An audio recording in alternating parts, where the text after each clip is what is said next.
Just started work yesterday, so I'll let Carrie tell her a little bit about herself.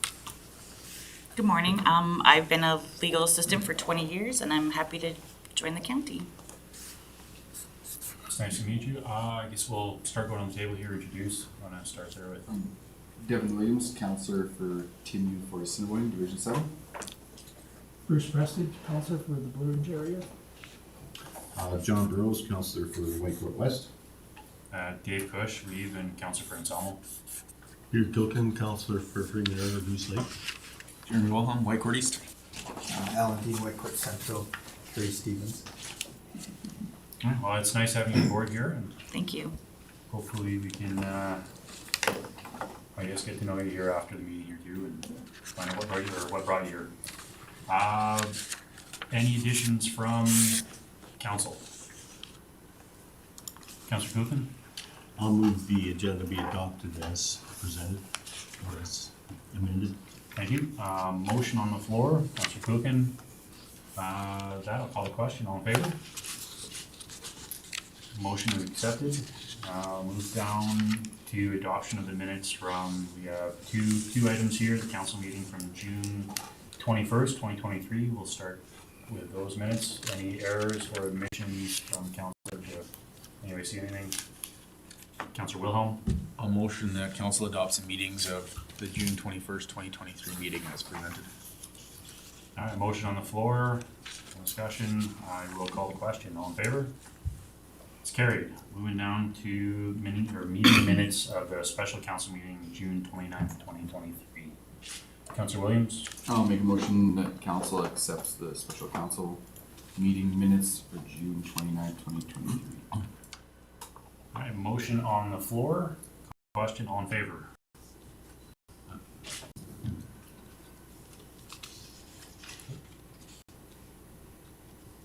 Sorry. Sorry, I was just looking at this one motion. I didn't have time to look at it. Okay, well, the vote, motion's carried. Move down to 5.1 bylaws, says prepared by Victoria Chan. So good morning, Council. So this water bylaw, this water and sewage bylaw is actually further, it was detailedly discussed at the last week GMP with respect to the pricing scenarios with respect, as well as the rationale. So right now with the proposed water rates as presented in front of you, it is hopeful that it will increase our cost recovery to about 21%. For the year of 2023, and hopefully that as we progress, we will reach to a better ratios. All right, council, we had a discussion around this on our GMP meeting. I believe this was the direction that we wanted for council. Any other discussion from council on this? Councilor Prestige? Through the chair, I'll make a motion that council gives first reading to bylaw 604/23 water and super rates. All right, with that motion on the floor, any discussion on that motion? I'll call the question. Yeah. Our written agenda says bylaw 603 and the electronic version says 604. Just want to ensure. Get clarification from administration on that. There's a difference in the two. It is 604. It is 604? Yes.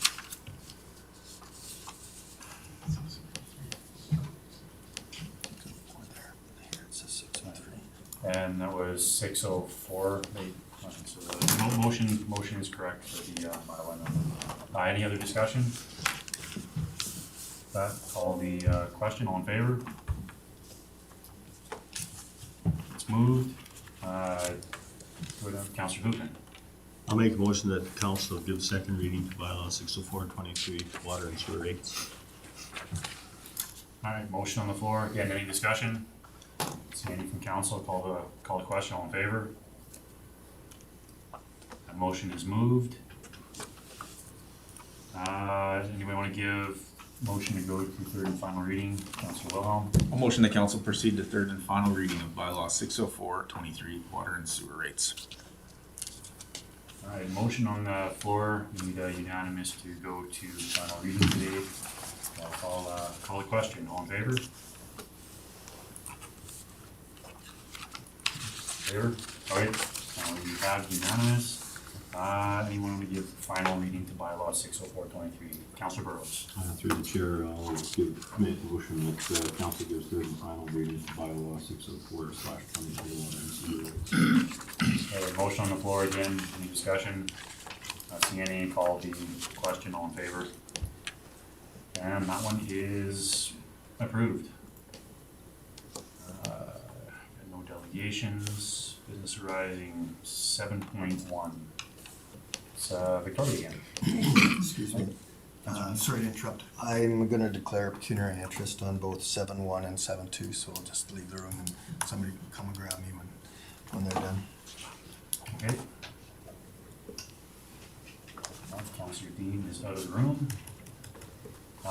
Victoria, please. Okay, so this is a request coming from the council's motions at the last council meeting with respect to the affected properties owners during to the high water event. So as you can see in the the RFD, that there are total about 329 affected properties. And when we define the affected properties is we're using the map with respect to the water's levels. So, and as of today, that is 49 of them with an outstanding taxes. And the amount is about $68,000. The administration is recommended to have the tax penalties waived for those that haven't made the payments, and instead of refunding to those that already paid, because that would pose some technical difficulties, because some of the property taxes paid by the bank, some of them is a monthly schedule. So if we refund the money, we would send it back to the property owners. The bank might not know that the tax has been refunded.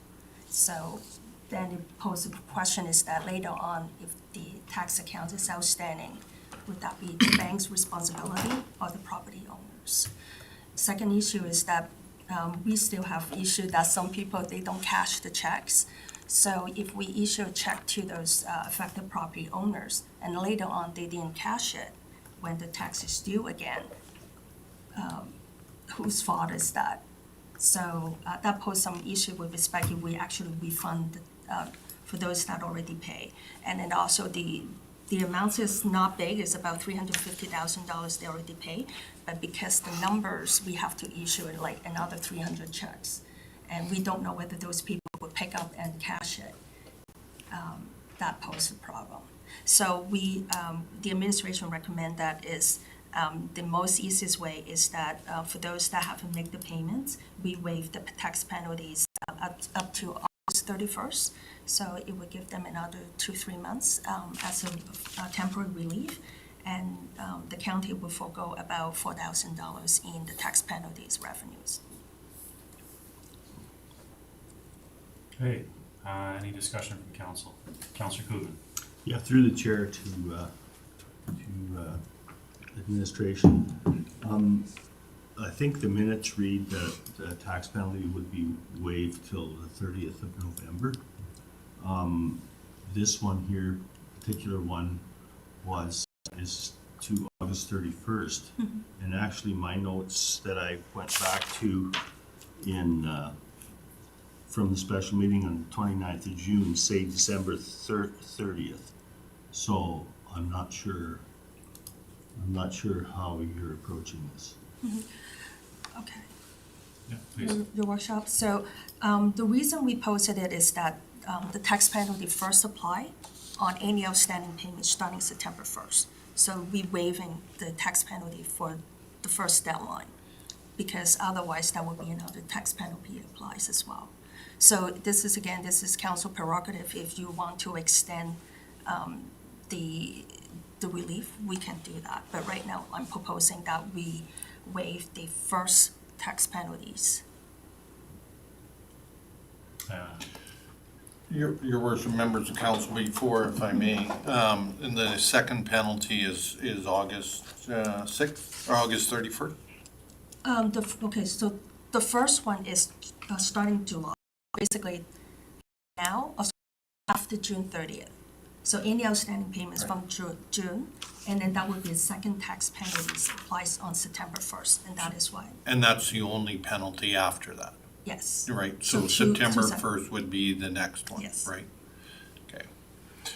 Council Burrows? Yeah, so through the chair to, and when we talked about this, I think the idea of this, or the way I kind of envisioned it in my head, it was that this was available as an application, that if landowners need that tax balance back or need that liquidity, that they could make an application for it. So it certainly wasn't an idea that we were gonna just automatically refund a whole bunch of people's taxes. I think there's gonna be a few people that are caught in this that can make use of it. I know it's a bit of a pain for us, but I still think it's worth extending to people. And as far as the tax penalty is concerned, I think we need to go to that December 30th mark. No tax penalties at all until, so you said the first penalty applies after June 30th, right? Yes, And the next one is August? so basically, yeah, after August 31st, September Sorry? 1st. September? first, yes. First would be where it starts. And then you don't get any more penalties until, okay, Yes. so can you just say that you're gonna waive the June, is it a June penalty or a July penalty? July penalties. Okay, so you're gonna waive the July penalty and the September penalty? Right now, this is proposed is up to August 31st, so the first penalties. Right. But to get us to December, what I'm saying is, how do you want the motion to read? If we change it to get us out to December or to next year? So go ahead, the Barb. workshop, we can just change the motions to the day up to December 31st. Okay. And then, just, I guess I'd like a response on the idea of making it an application.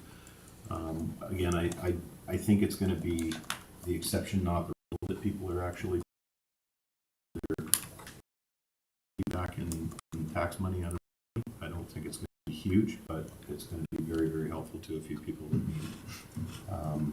So that was, can we do it that way?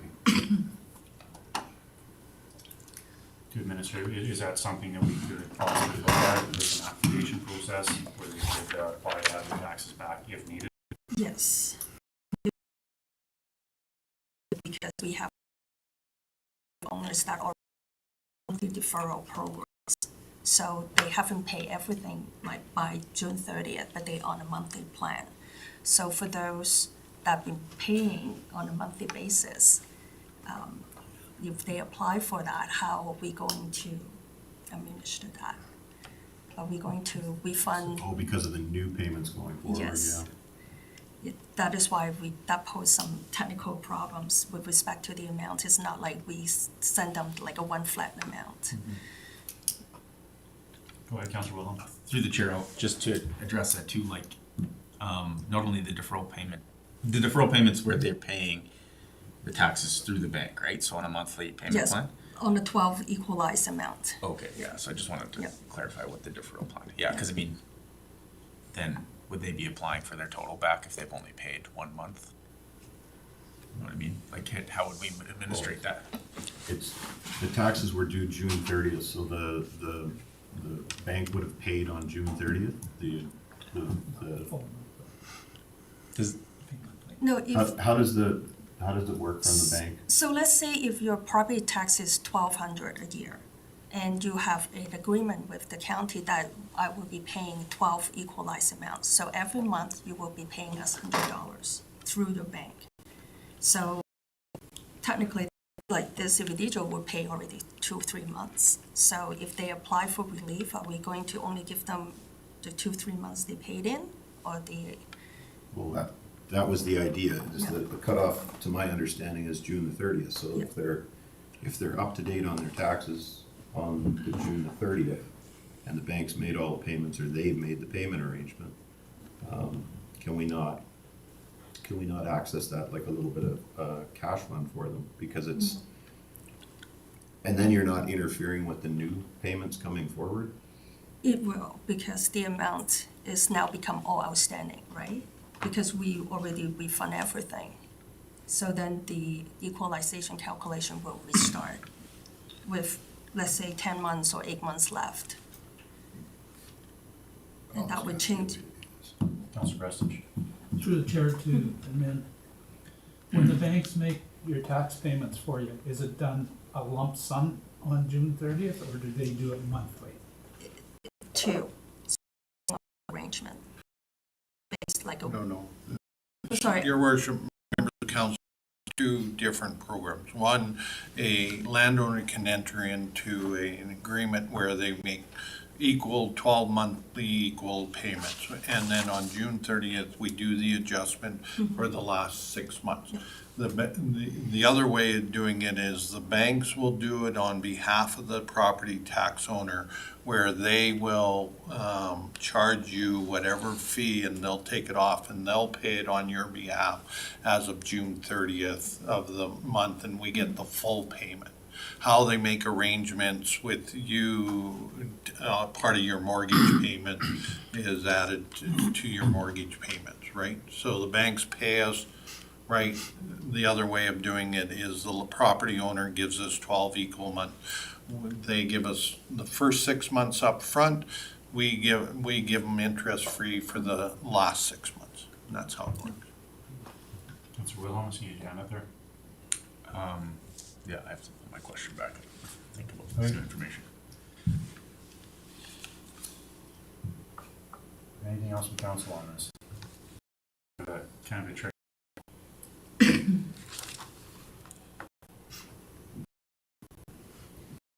Councilor Preston, or Earl, sorry. As I said, I don't think this is gonna be a lot of people applying. I'd like to see us make an effort to try and do something here. There's gotta be a way we can do this. And I'm talking about for the 20, what are we in now, 23? Would be the 23 year, 22? Is it 22 taxes? 23. 23, yeah. Because I'm not talking about from June 30th on, I'm talking about up to June 30th. Oh, So that's been paid. so That's the just want to point. clarify, so we're talking about arrears as well? That's last year's. That's the point. Yeah. Let's take the bank and the payment plans and all that other stuff out. Okay. If you were a landowner and you made a lump sum payment, let's say I pay $14,000 in taxes, and I gave you a check for $14,000, and that's my tax bill for $14,000. I could probably really use that $14,000 in the flood to deal with stuff. If I don't have insurance, if I don't have coverage for this, if I've been covering other expenses, I could really use that money. So if we're dealing with people that, if we're waiving a penalty for people that haven't paid their taxes up to December, and this is not for the current year, this is for last year's taxes that were due on June 30th, then does it matter whether I understand there's a bit of a caveat with the banks paying it or the whatever, but the reality is that as of right now, we've collected the money for their taxes for that year up to June 30th. So if we have money collected from June 30th, and that's why I'm suggesting we do it in the past, because that's all locked up and done. It's over. We're not screwing around with new calculations from June 30th coming forward into 2024. We're dealing with old money. So it puts everybody on the same page, but it allows them a bank, for lack of a better term, to pull out of so that they've got a little bit of liquidity to deal with through the flood repair. And it puts everybody in the same boat. So if I paid, let's say I owe $10,000 in taxes, and I paid my $10,000 on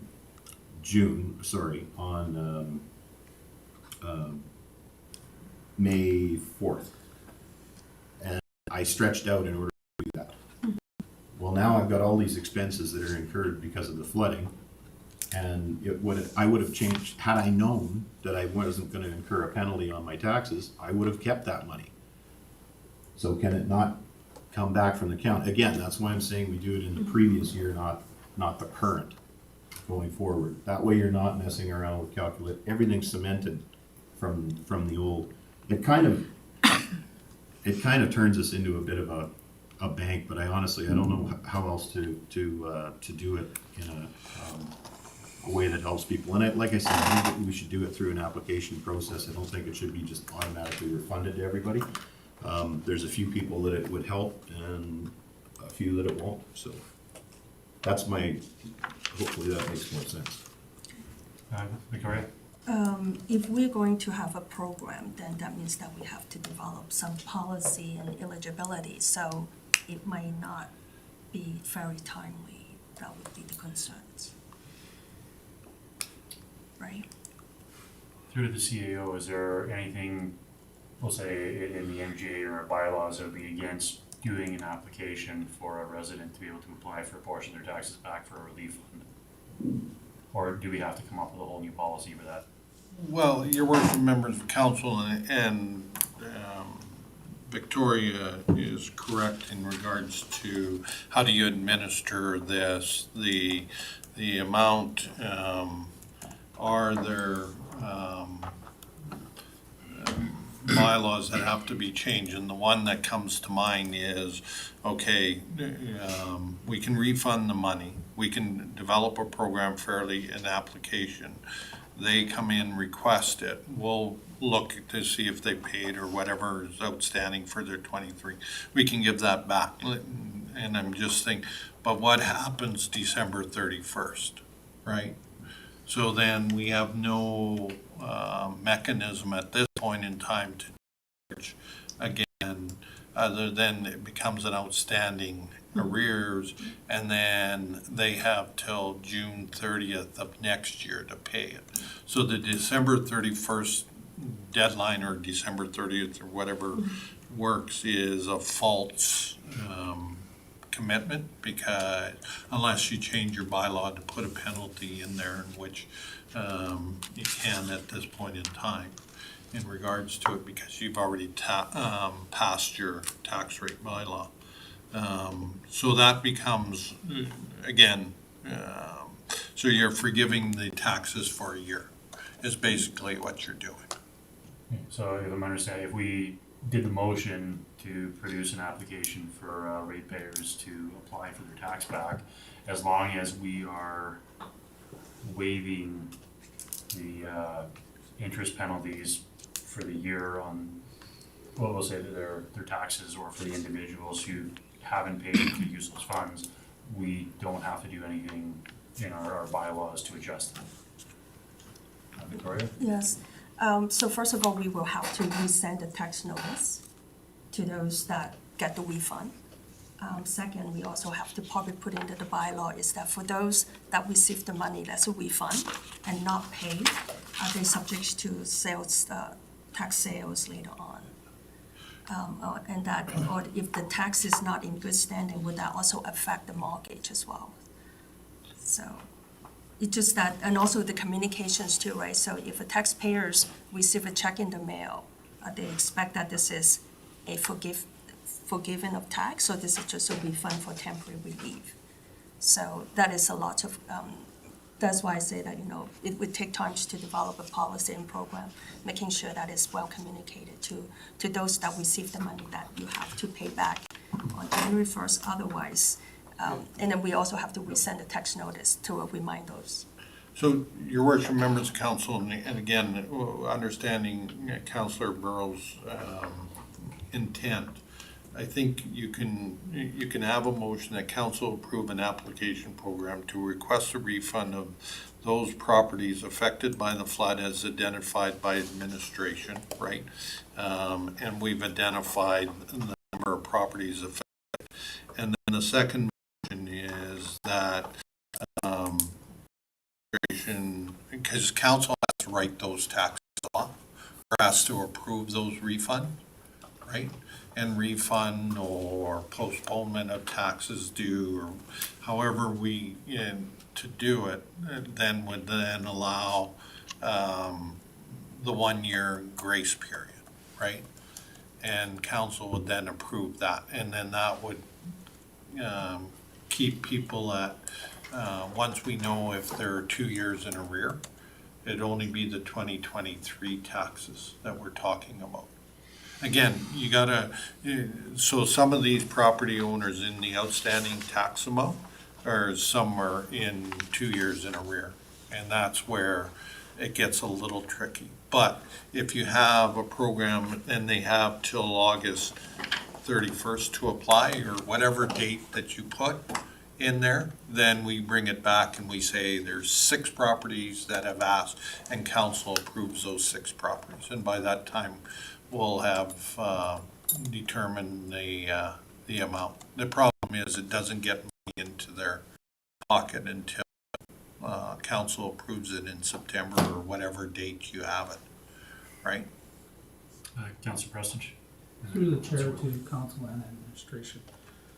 Why couldn't we do a grant in the amount of your last year's taxes that is payable back within a year or whatever, and it will appear on your taxes instead of going through taxes from last year and doing all that stuff, where it's just a grant that is approved by council, and it's for only the amount of your last year's taxes,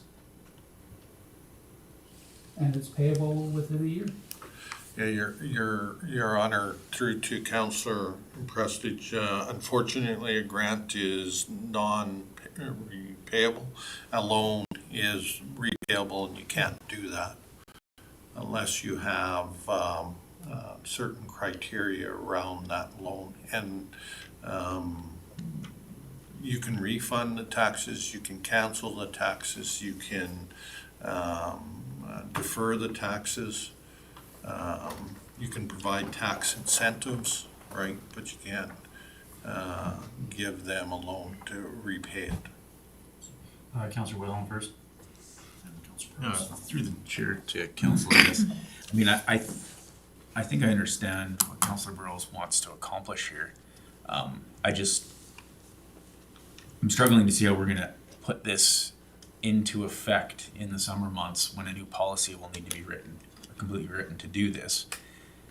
And we might not even have the ability to do this till, like, administration said, September. So is that getting the money into their hands when they need it? Like,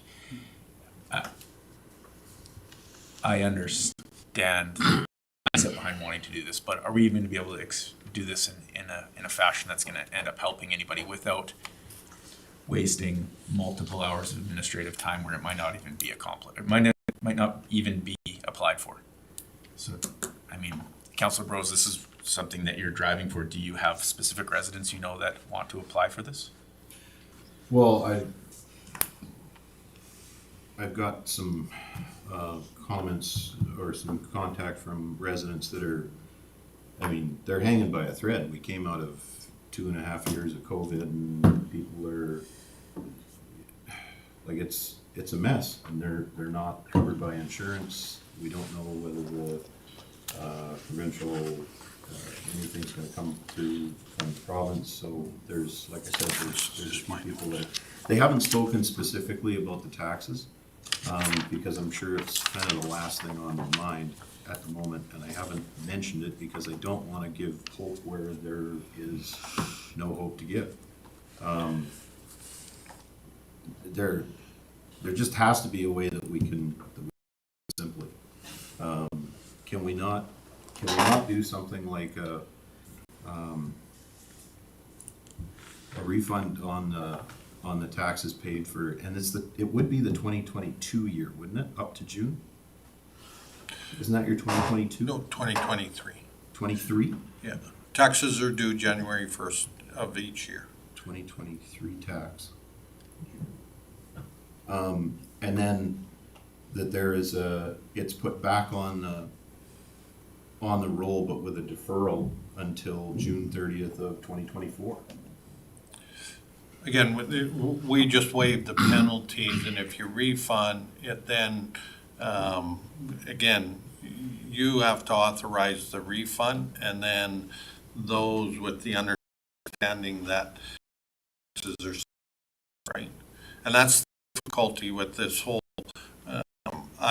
concept is you're just lending their money back to them that they've already paid us, right? And you can do it, it just has to have an agreement that they're willing to repay that at such a time. If not, penalties get reapplied, right? Right, we do it right now, the government is with the oil companies, we're entering into tax agreements with oil companies to pay in monthly installments and, so that they can bring their arrears to current. Councillor Prestidge first, and then Through the chair, council and administration. We have a policy where if somebody has a disaster on their property, like their house burns down or whatever, we give them $1,000. They have to apply for it. Because we've done it before. Why doesn't that go for this? It is a disaster. Councillor Wilhelm first, and then Correct me if I'm wrong, but that policy means we're just giving them $1,000. It's not going to be Well, it repaid. should be, because that's what the policy says. Well, I understand, but so you want to just however many $60,000 worth of money that's not Our repayable, policy says. and It's so up that- to that's $1,000. Up to $1,000, correct? So We'll are pull the you policy. saying $1,000, Councillor Prestidge, or are you talking about their entire taxation amount? Just whatever the policy says. If your house burnt down tomorrow, the county gives you $1,000. We've done it numerous times. Victoria? Your worship, just want to let you know that when I prepared all the outstanding taxes as well as the numbers of affected properties, that includes not only residentials, but businesses, the linears as well. So, and right now for those that already pay, we already issue a tax receipt that confirming that they make the payments. So if we make the refund, and then later on, it is saying that the account is outstanding, that is some reconciliations, and people may dispute that, oh, I already make the payment, see my tax receipts. Yeah, so that is some administrative headache, but, yeah. I do like what Councillor Prestidge was talking about. It might be a cleaner way of doing things, applying for that program instead of trying to do a whole refund. Councillor Prestidge? Through the chair to Corinne, could she pull up that policy and read it? Working on it. She's looking for Councillor Coogan? Yeah, just through the chair to administration, if the county does this, is there a possibility that that could be applied to the disaster relief?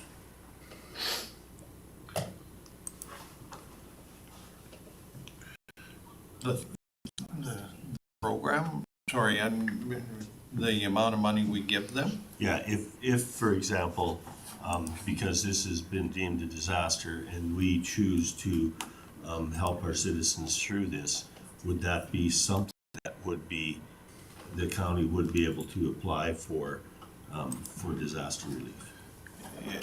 Well, your worship, through to Councillor Colkin, I guess you could apply, you could Yeah. submit it. Whether it gets approved by them, I know that in the past, the government has been picking on certain items that, for example, the Flats Road ice jam flooding resulted in, we didn't get all our eligible amounts approved. So my guess is they wouldn't do it because you're doing it and it's not a direct cost, right, as a result of the flooding. But it's still something that the municipality could try applying for if You we. could. I don't think there'd be a lot of success.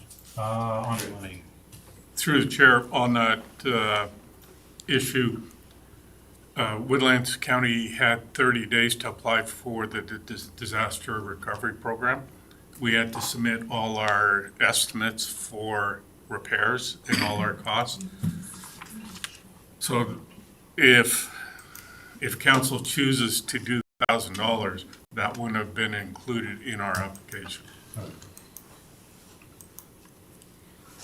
Councilor Rose. So why, if we were gonna do that disaster application and then have stuff like this come in and other things, why wasn't council, like, why didn't we have a quick special meeting on the disaster application so we could have figured out some of the things that should have or might have been on that application? Because I wasn't even aware of when the application was being made.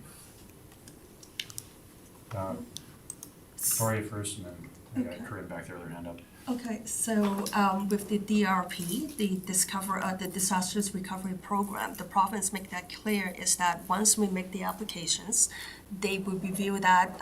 It will take them 4 weeks to 18 months to review and let us know whether we will be eligible. And then once our application is approved, the private property owners can apply within 30 days. For, like, the province will review the private homeowners or private property owners' applications separately. So we don't, because from the perspective is that we only applying for anything that is under the county's, like, assets, roads, but not necessarily the private owners' properties. And then the second thing I would like to make aware for the council is that if we go ahead with the policy about $1,000, right now the properties is 329.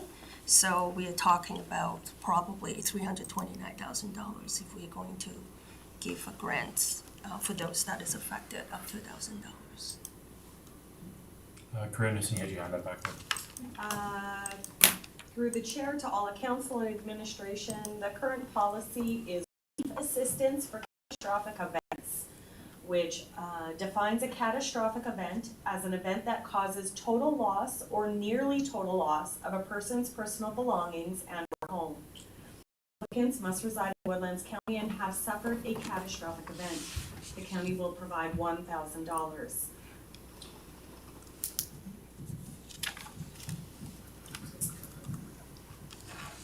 So again, the definition was an event that causes total loss or nearly total loss of a person's personal belongings and or home. Councilor Copeland.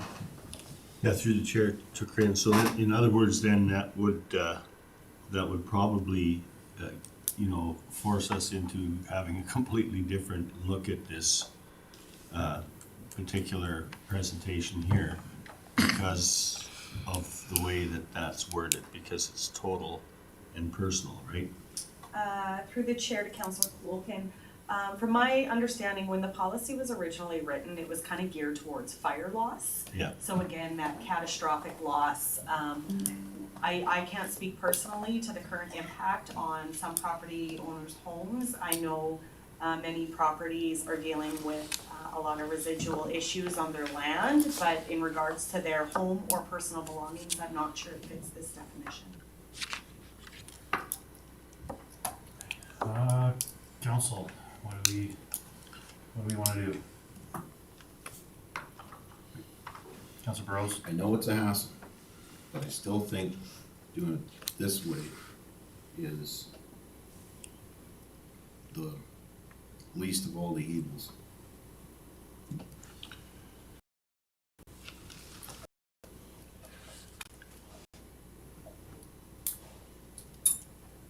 Like I said, I'm just trying to get people some breathing room here because I've had some really rough conversations, so.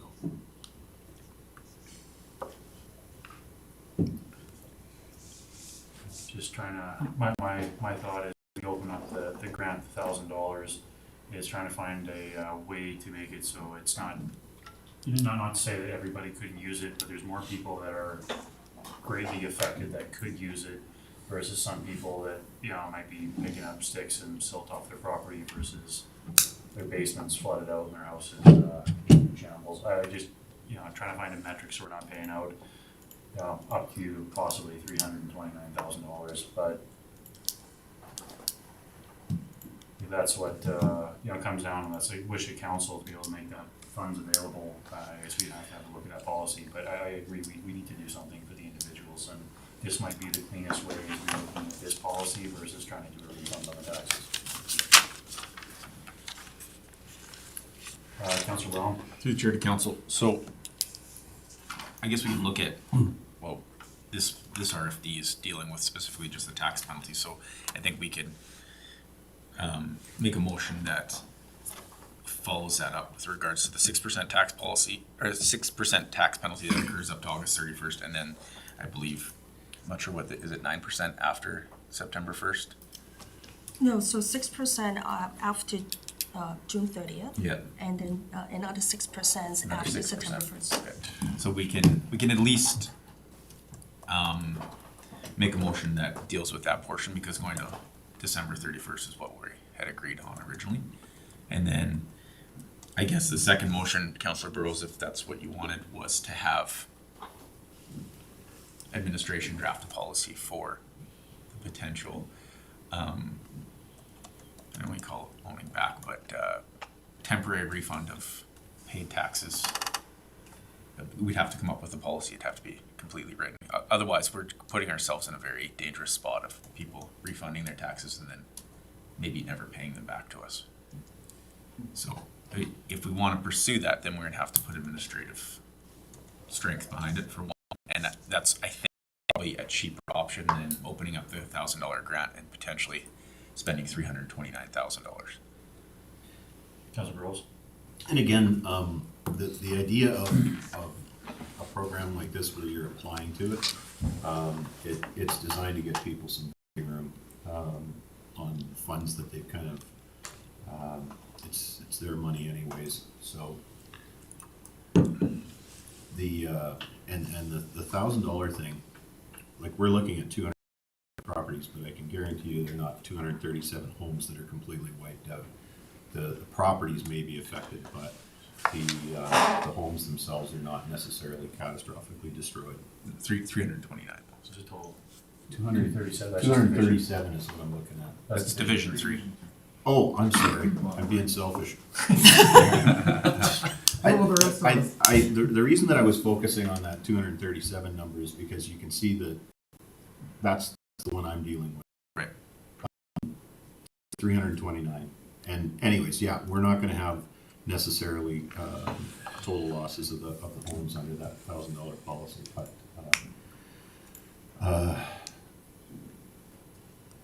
yeah, I'd be happy going in that direction with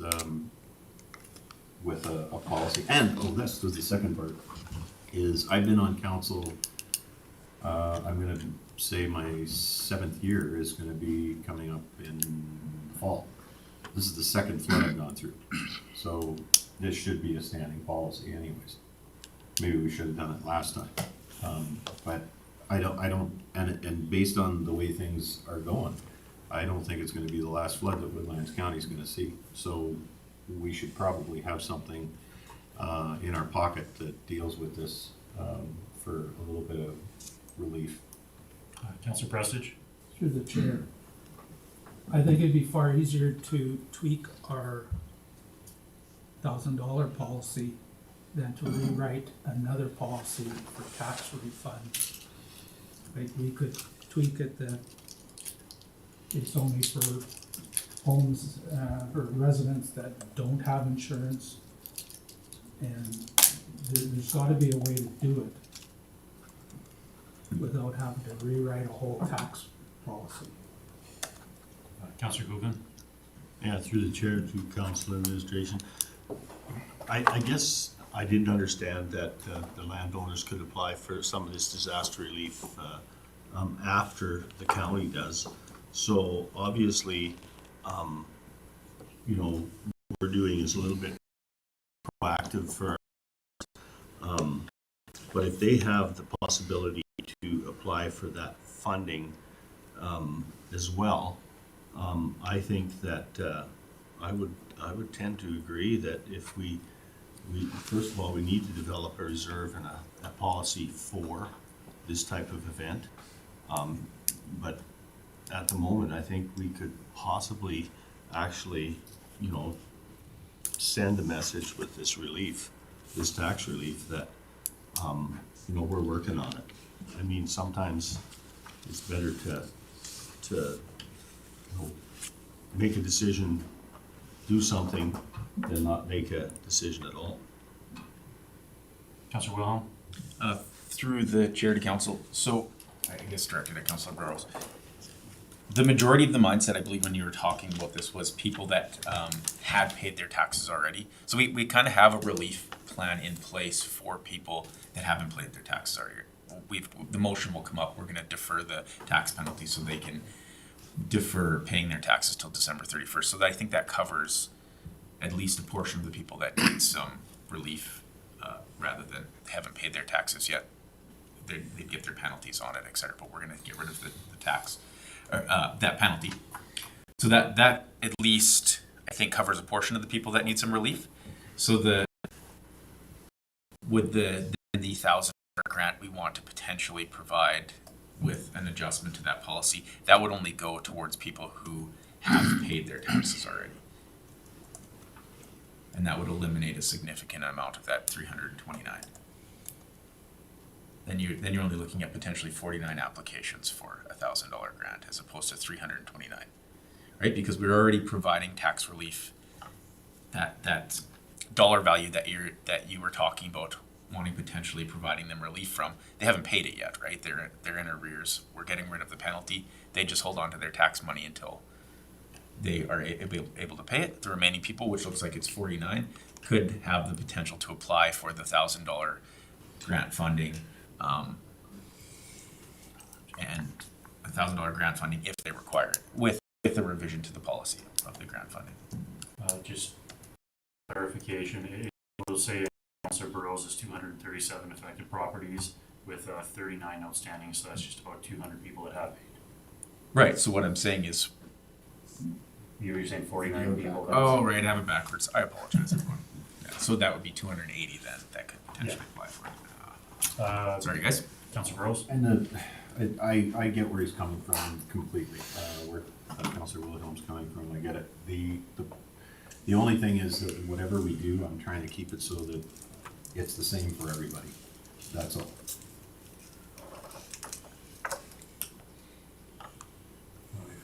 Councillor Williams? I like the idea of coming up with a standing policy, like Councilor Burrows said. This isn't the last flood we're gonna have. Even if it takes just a little bit of time here, maybe. I think it's a good idea to have something in place going forward. That emergency relief, I wasn't here when that was developed, but I believe that is supposed to be really quick. So if your house burns down, you get this right away. If you include this on it, then you're coming up with a whole new criteria that I think that's going to be really difficult. And probably go away from the original intent of that other policy. Where we did something going forward, I like the idea of that a lot more, even if it is just a little bit of time here to get it developed. That's my opinion on it. Or we relook at the policy that's standing and we add to it for flood relief with criteria based on, so instead of somebody coming and asking for money, or their money back to have to pay back, maybe we relook at that policy at the next GMP meeting and we add a portion for flood relief that has certain criteria that they can apply to if they're met, and they just get, say, the $1,000 or whatever towards their property or their cleanup, versus having to take the money back and pay it back. Councillor Burrows? Yeah, because I remember going through this through the chair. I remember going through this with some industrial properties, and we were talking about what council can and can't do kind of deal. And you can. I remember the defer conversation coming up. So council can definitely defer. So if we can come up with a policy where there's a deferral, just a deferral of the and in our case, it would be the 2023 taxes, but you got a word, however, that's falls in the calendar year, the ones that have already been paid, and that you do the refund on that portion and then defer it until the next year penalty free. I think that's the easiest way to go, but and it's got to be based on an application. So some people are going to need it and some people are not. That's, you know, the reality. I don't think tons and tons of people are going to apply for this, but the ones that do are really going to need it. Councillor Prestidge?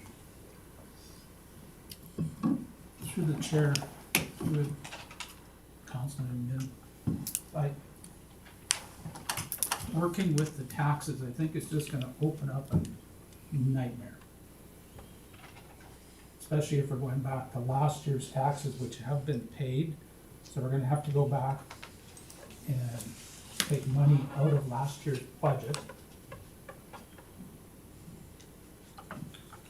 I think just tweaking our policy is so much easier, and they get $1,000, and it's done.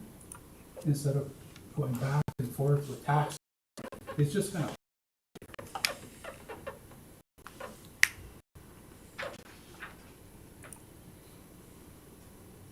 Council, what do we want to do here? Councillor Cogan? Yeah, I was just looking at this, so this is the recommendation that is here. If we looked at it up to December 30th, that would definitely, you know, you're waiving a tax penalty that definitely gives some people the ability to utilize those dollars. And according to this, we'd be looking at a cost, which is really us, of $4,095. So I don't see that we can't approve that particular thing today. And then have the intent to have a look at the policy and say, how do we do this policy, number one, to maybe give some relief after September 1st, but also, you know, when we go back to our budget deliberations, that we actually look at this and start building a reserve fund to allow us to be able to make this decision under the new policy. So I don't know how to make that motion, but Your worship, in my members of mind, that council, would be the way to go. your worship, members of council, through to Councillor Culkin. So the first one is that council approves the waiving of the 2023 tax penalty for those properties affected from the outstanding 2023 taxes. Right, so that carries you to December, actually till June of next year, because there's no penalty applied after the 1st.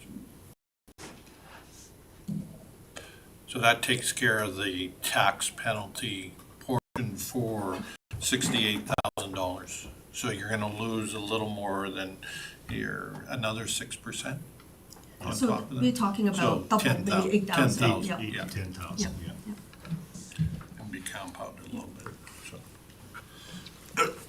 That takes care of that issue with those that haven't paid their tax. Councillor Wilhelm? Well, let's get that part out of the way. So I'm gonna make a motion that council approves the waiving of the 6% tax penalties that as of June 30th and September 1st for the 49 affected owners with outstanding 2023 taxes.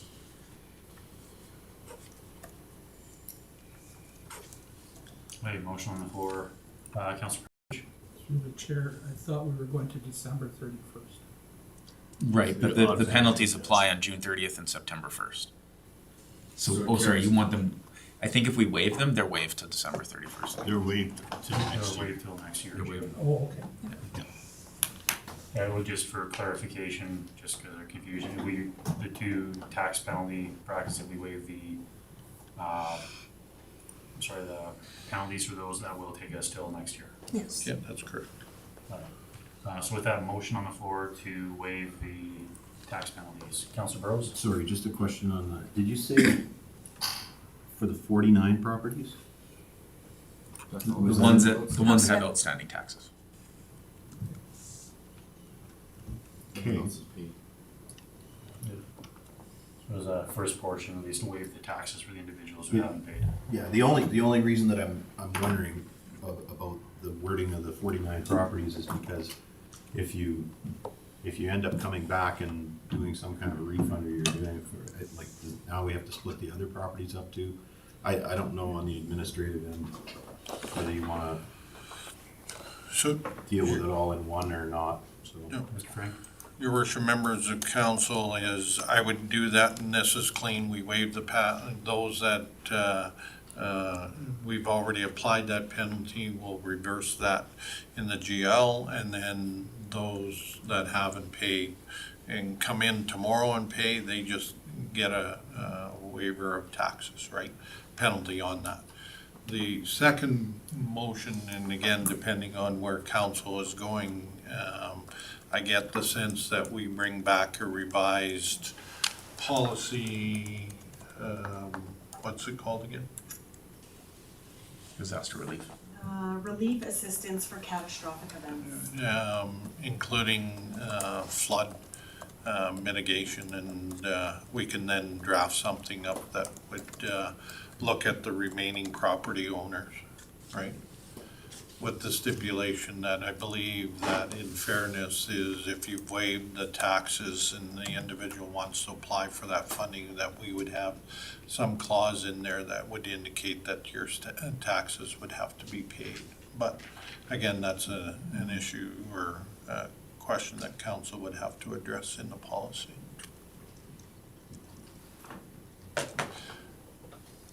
Okay, so we do have a motion on the floor for the first part of this, for waiving the tax penalties for the properties that haven't paid. Any other discussion on that motion? Okay, with that, I'll call it in favor. Okay, this part is passed. Councilor Coogan? Okay, first of all, this discussion's really been good, and I'm glad Mr. Burrows brought this to the forefront, because I don't know if we have a reserve fund at this point in time for even disaster, as far as, I don't see that we have one.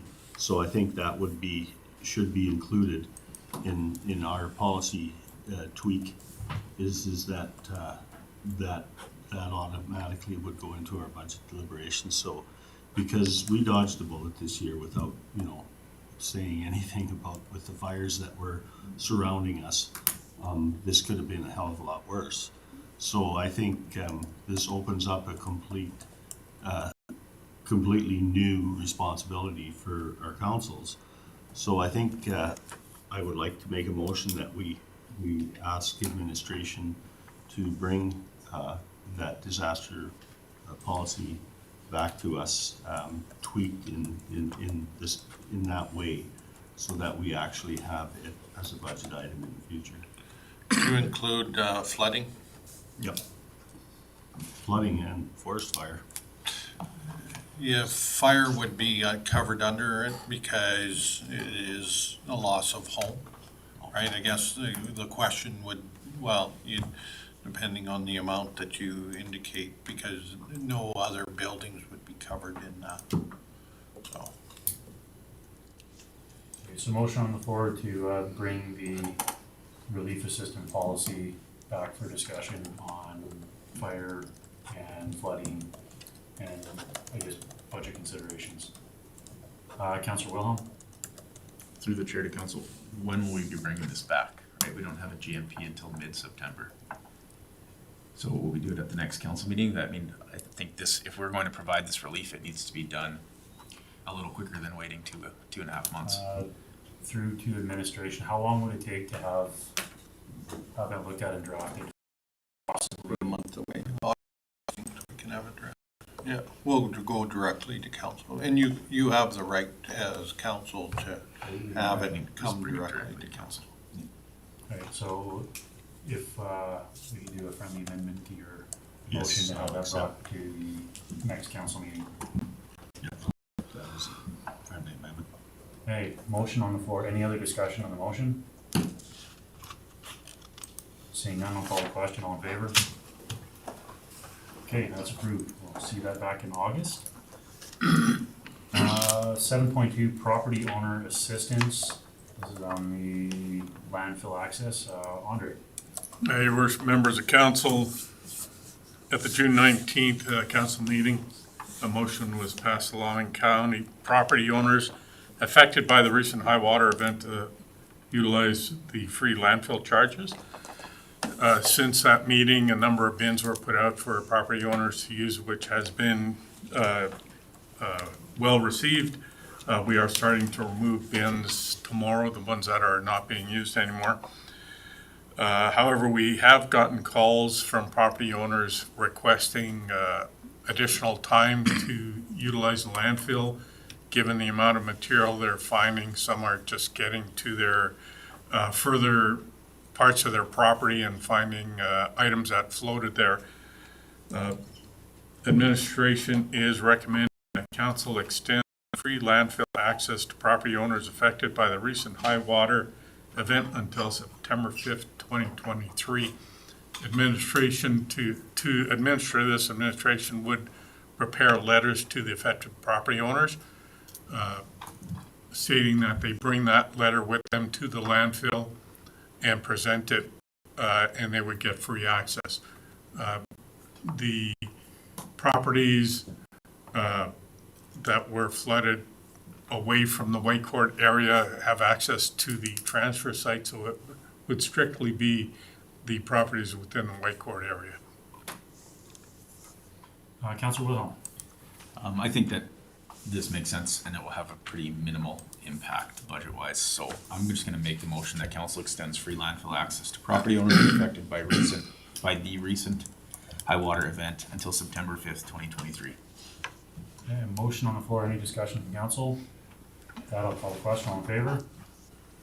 That one is carried. Can you somebody grab L for us and bring it back? Councilor Wilhelm? Can I take a 5-minute recess? Okay, with that, we'll take a, say a 10-minute break, come back at 10:45. It's 10:35 right now.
It's 10:45. We're back on the RFP here on cold mix. That's Mr. Vachon. Worship members of council, at the June 21st council meeting, a motion was passed for administration to prepare cost estimates between coal mix rehabilitation and coal mix remediation for the 2023 areas that were identified. For 2023, the areas identified comprise of 12 sections on 5 different roads, roughly 1 to 1.2 kilometers in length.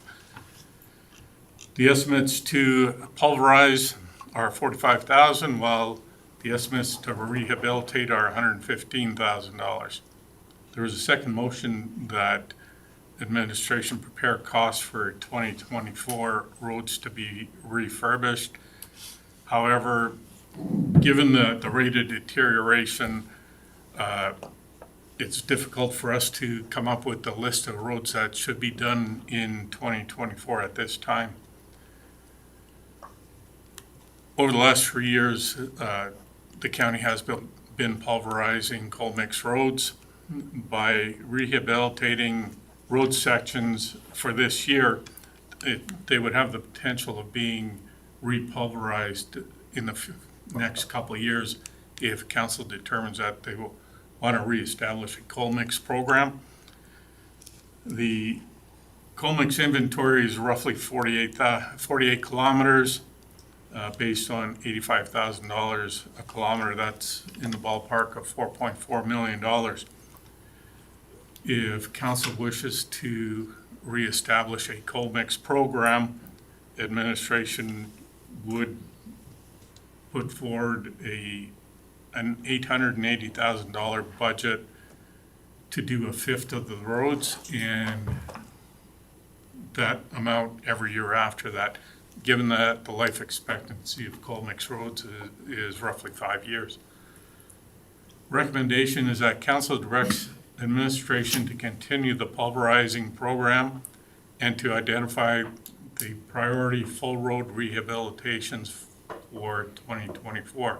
So 2024, we would bring forward entire roads to be redone versus patchwork. Councilor Wilhelm. Through the chair to administration, with regards to, like, obviously, trying to figure it out for this year is difficult. The budget's already set for infrastructure. If we were, these 12 sections that you talked about that were 1 to 1.2 kilometers in length, we were to continue on with the original plan, which was to pulverize them, does that then mitigate some of the costs of rehabilitation on them next year? Like, will they'd have to be pulverized anyways to rehabilitate, or is that how it works? Through the chair, Councilor William. So if there's a program next year to reintroduce coal mix program, the entire length will be pulverized. There'd be additional aggregate oil added and then laid out compacted. Councilor Wilhelm. Let's follow that up then. If we are potentially looking at doing a cold mix program next year, depending on the budget, would then this just be a waste to spend the $45,000 if we were just going to mitigate it next year, like solve it next year? Could they be patched in the meantime, rather than spending $45,000? Through the chair to Councilor Wilhelm, some of the areas could be patched. Some of them are almost past the point of patching.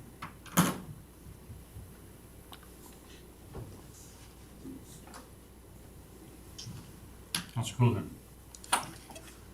Yeah, because I don't know a lot about pulverizing, cold mix, whatever, but I struggle with the thought that if you have 10 kilometer section of road and you've got 3 or 4 patches in it, I think that until we identify those roads that actually need complete work over and the cost of that, and if we work them over, are we going to continue to fix the patches in the same places that we're fixing them now? Because sometimes the replacement or the patching is because the road isn't designed for it in the first place. So I think we need to know, if we're gonna have a road that's going to be able to, stand 5 or 10 years or whatever it is,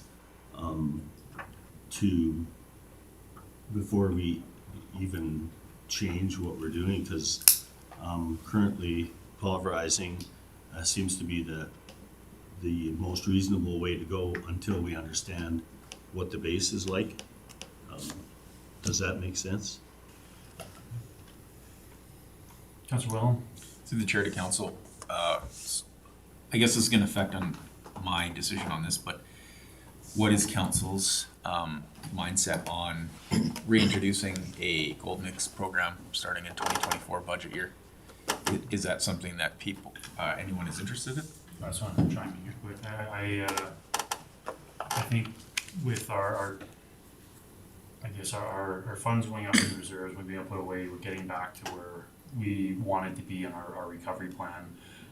We're already halfway through this year. My thoughts are, if we have a few spots that need to be pulverized this year, might as well continue that program this year.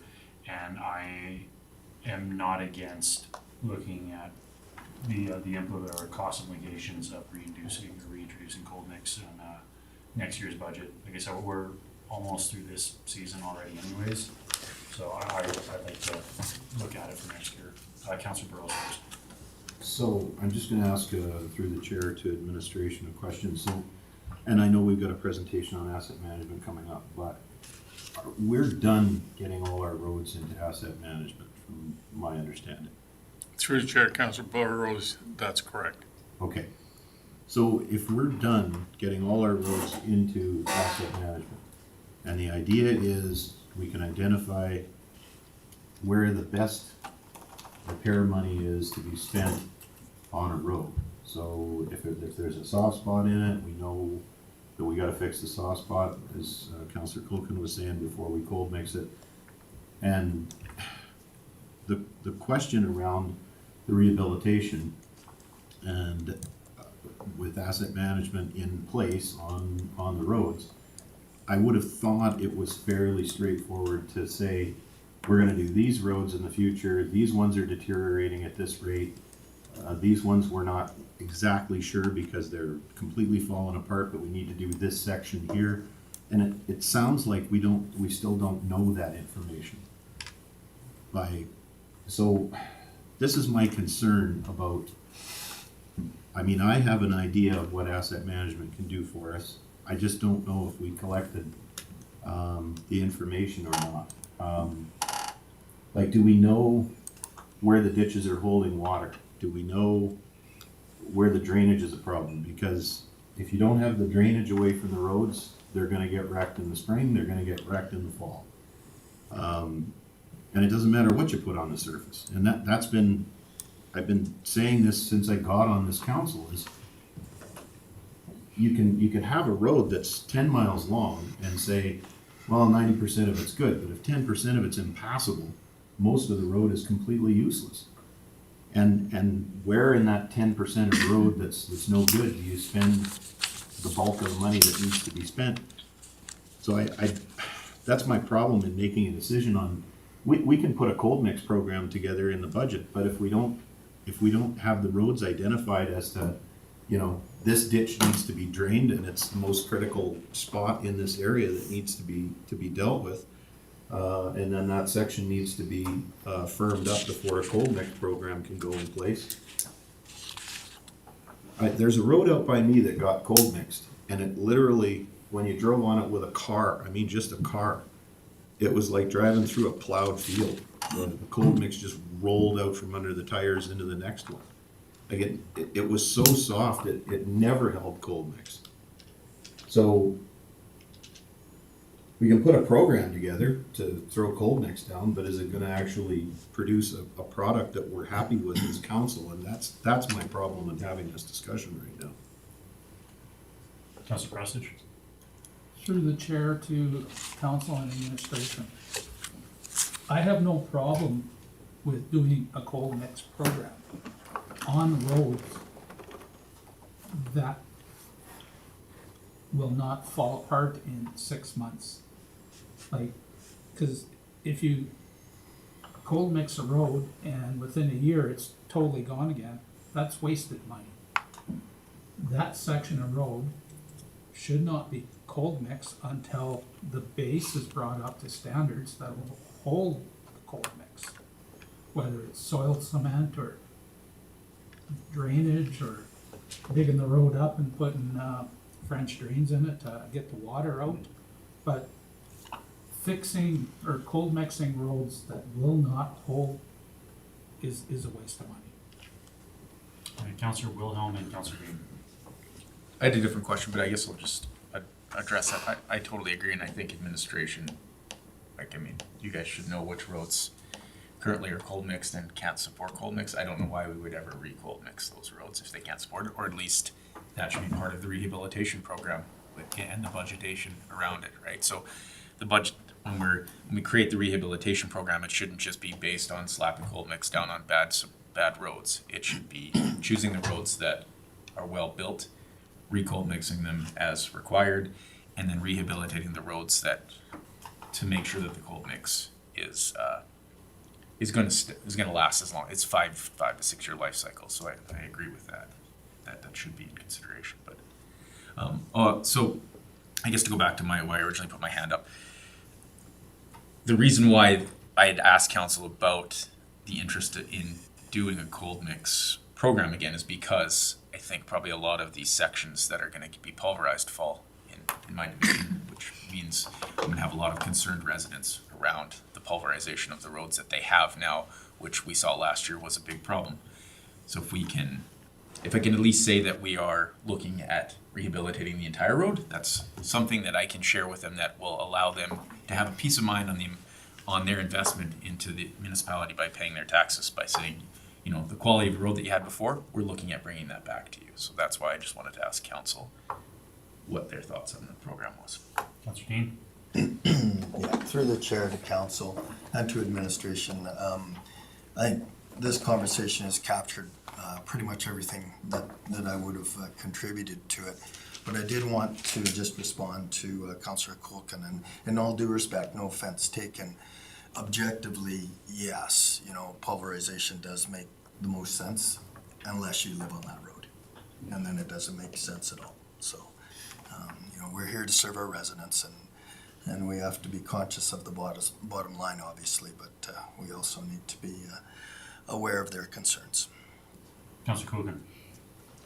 Yeah, and I apologize if I sent the wrong message there, but my issue with this is exactly the same as Councillor Burrows, where I think that in order for us to really make a decent decision on any of this stuff, is we have to have a far purer understanding of the asset management strategy, which includes drainage, which includes understanding why roads get soft, because I absolutely agree that pulverization probably isn't the best solution in the long term, but I would prefer not to be spending money every year in certain portions of a road because we haven't done our job in looking at the drainage, looking at whether the road itself has to be rehabilitated so that we get the maximum benefit for our dollar. And I agree, I think the asset management strategy or the program should be utilized, and we have to understand that a little bit better. Anything else from council? Andre? Your worship, members of council, I just want to point out for the last 5 years, administration has identified that water is an issue in the ditches, which we have been resolving. A lot of the asset management information is gathered. Last piece of the puzzle was the culverts, which, you know, we can do all the drainage, but if the culverts aren't taking the water, then it's not being resolved. So the culverts is nearly finished, and we are doing a culvert program this year to repair some of those. So when we are looking at road work, we are looking at drainage, we are looking at the base. we've also identified that some of the roads that were coal mixed should never have been coal mixed because of the traffic on there. When there's,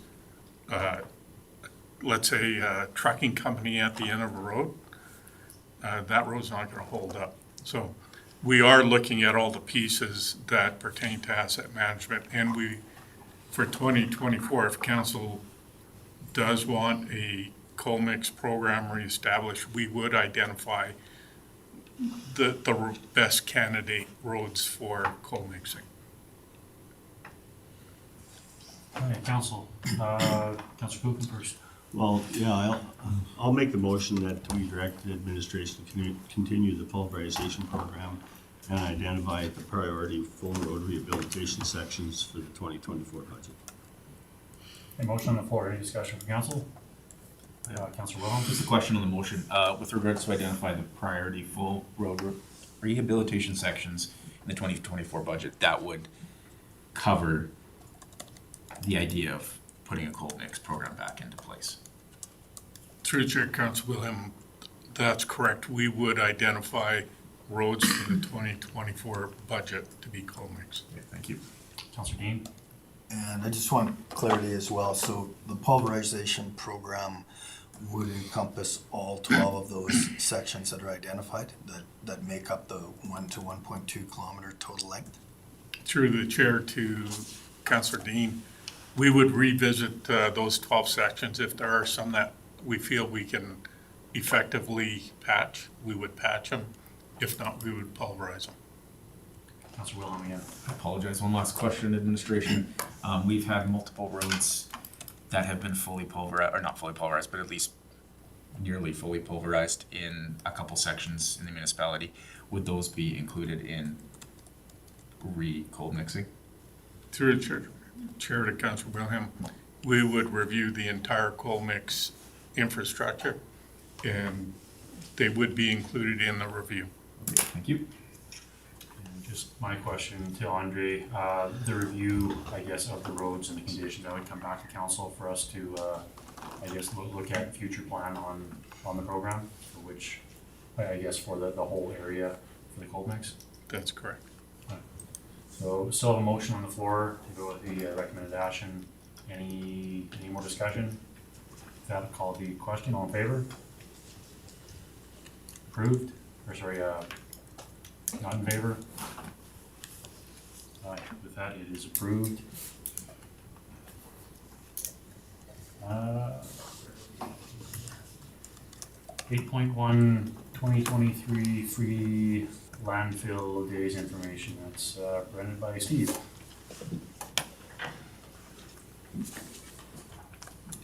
Good day, members of council. On May 24th to the 27th, we had free landfill days out of the regional landfill. This year, there was 168 residents that took part in our spring event. Kind of summarized a little bit of from last year to this year. The numbers were down slightly this year compared to last year. Some of that could be contributed to with the wildfires that were in our areas this spring. A lot of people actually made use of the landfill prior to the event running.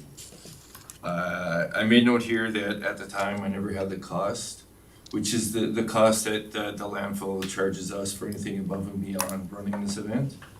I have since seen the invoice, and it was about $3,200 is what the landfill charges for this event.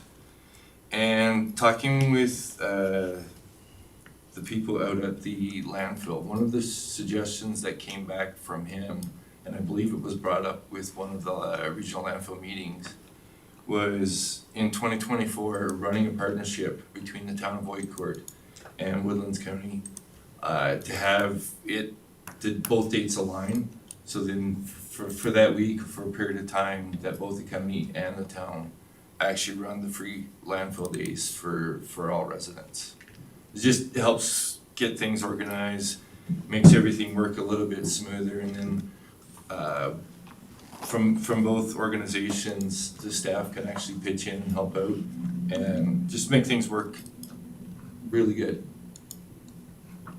And my recommendation is council accepts the 2023 landfill days as information.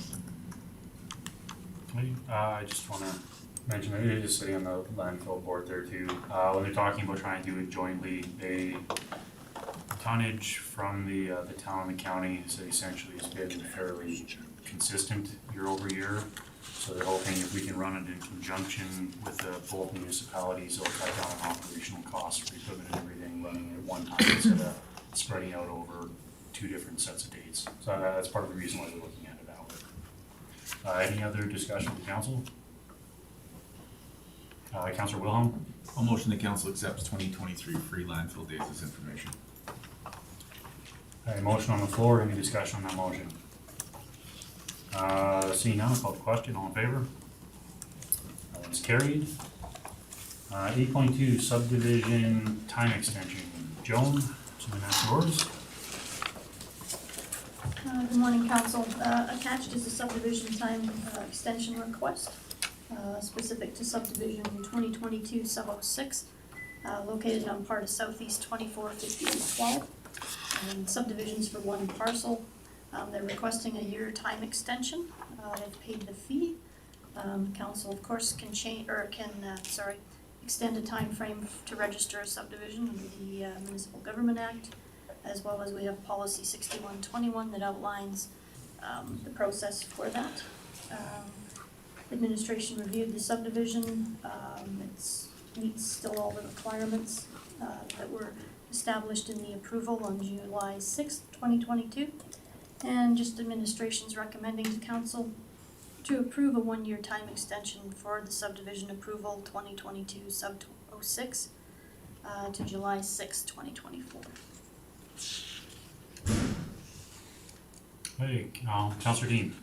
Unless there's questions from council, I'd move that council approve the time extension request for subdivision approval 2022 sub 06, portion of Southeast 2458 12 west of the 5th to July 6, 2024. All right, council, got a motion on the floor. Any discussion on that motion? Seeing none, I'll call the question. All in favor? One is carried. Asset management, strategy update. Candace.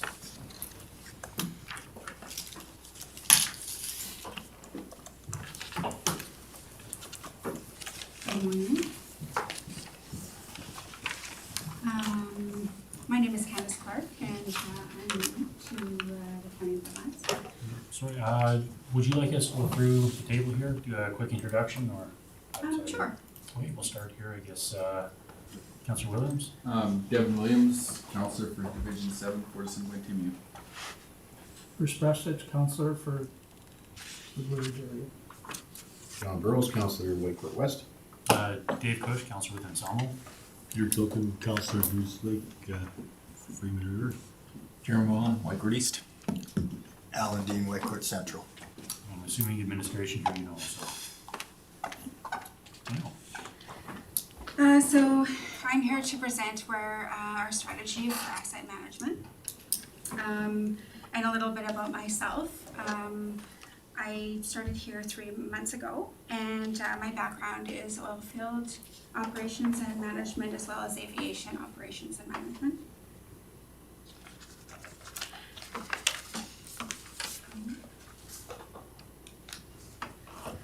So basically, this is in line to our strategy that we've, or our policy that we've had approved. As asset management is a lifelong journey to plan and forecast and make informative decisions regarding each asset based on historical data. The county takes assets from inception to make service of life forecasts, replacement plans, and retirement plans for each.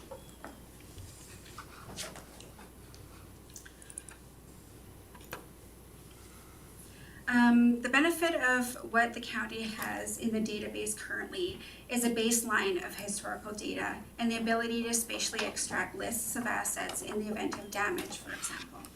This allows reporting on the state of the assets by creating accurate lists and replacement forecasts.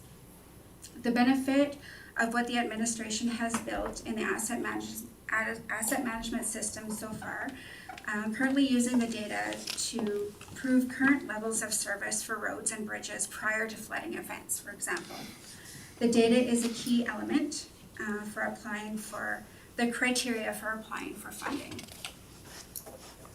By having historical data, this opens a dialogue for more intuitive decisions and discussions when replacing or updating our infrastructure. In respect to the climatic events in recent months, this has dramatically changed the asset management planning as it affects the level of service in some places have accelerated in replacement schedules. The examples that I have here are of Old Ferry Road. The goal with asset management is instead of simply fixing the assets, but reviewing data to help make better decisions for long-term use and planning. The example shared here is from the 2023 flooding. The road on the left, as you can see, would have likely taken the brunt of the water flow from west to east. You can see in the spatial or the satellite data of the river water coming up from the west around the Oxbow and down to the east portion. One difference noted was that GeoWeb was installed on the west side, but was not on the east side, for example. Asset management fiscal responsibilities include refining maintenance strategies which sustain levels of service, maximize asset value, ongoing management research, and developing best practices.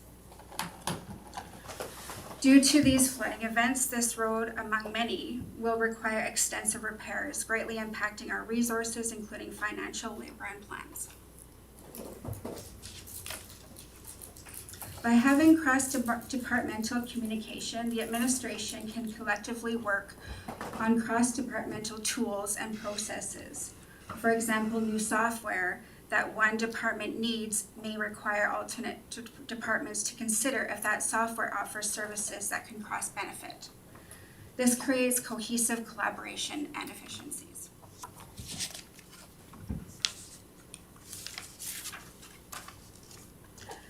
The key word here is long-term costs. Asset management is largely based on planning for future by focusing on obtaining accurate data and planning for future cost obligations. Currently, the administration is working on asset retirement obligations, for example. They determine what it takes to retire an asset, what is regulated and obligated, and what the costs are required.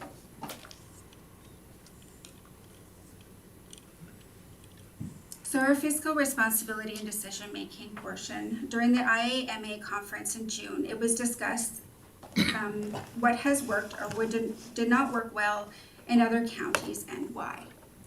This information is beneficial as each county is different. Some use different tools, and we specifically shared information on financial and asset management software, which is also a challenge our county is currently facing, as the financial software will no longer be in service at the end of 2024. Other counties that have made the switch to different software, this typically takes 2 years to implement in their counties.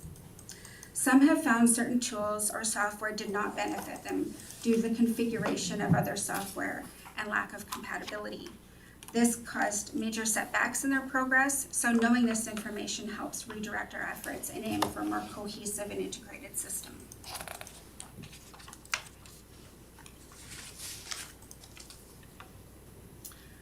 In our current status, as stated in our asset management plan, the administration is striving for A-grade data in each category and is expected to be a long-term goal, and accuracy is most important. Each category has specific requirements and some require contracted expertise. Just hold you up for a second there, Councilor Wilhelm. Sorry to interrupt you. Just in your presentation, you said that our financial software is up at the end of 2024, but it says 2023 in here. Is Sorry, yes, it is 2024. Our goal is to decide which direction that we're going by the end of 2023. Okay, thank you.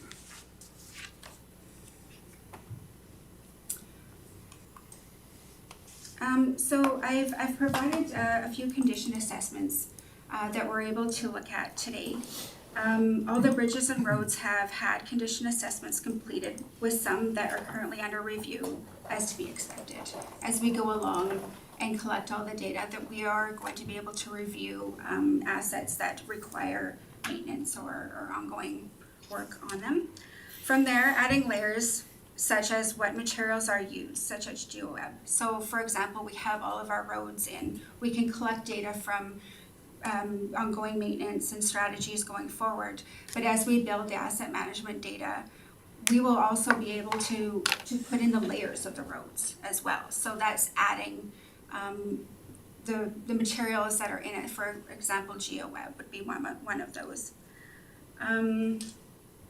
We're at culverts, we're at 5.97% done, and the final stages of acquiring and vetting the data. So one step is getting the data and acquiring the data, and the next phases are to assess the data and figure out where they fit into our asset management, into our maintenance strategies, or in other processes downstream of that.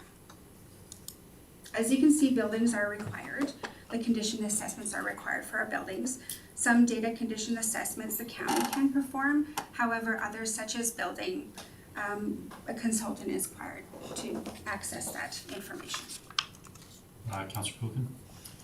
Yeah, just a question through to admin. The one that I see that's not in here, and I don't know where you're at with the assessment on that, is equipment. That's correct. Equipment is, we are getting equipment into our asset management database by the end of 2023.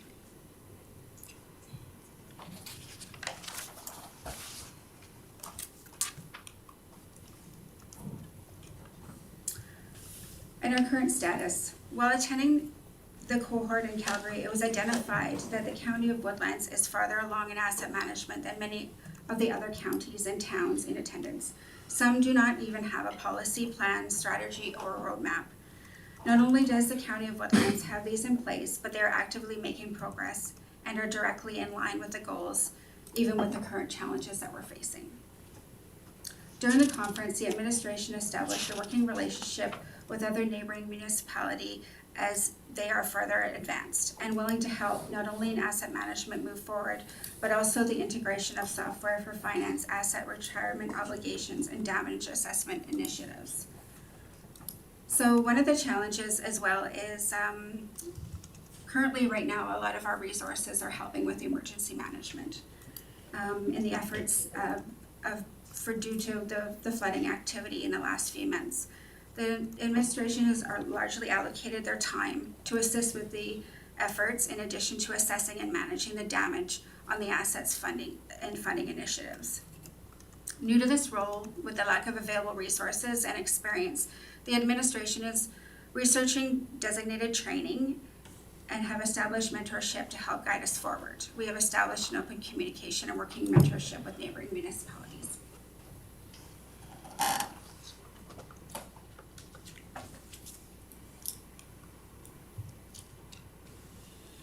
Questions? All right. Sorry, Councillor Cogan.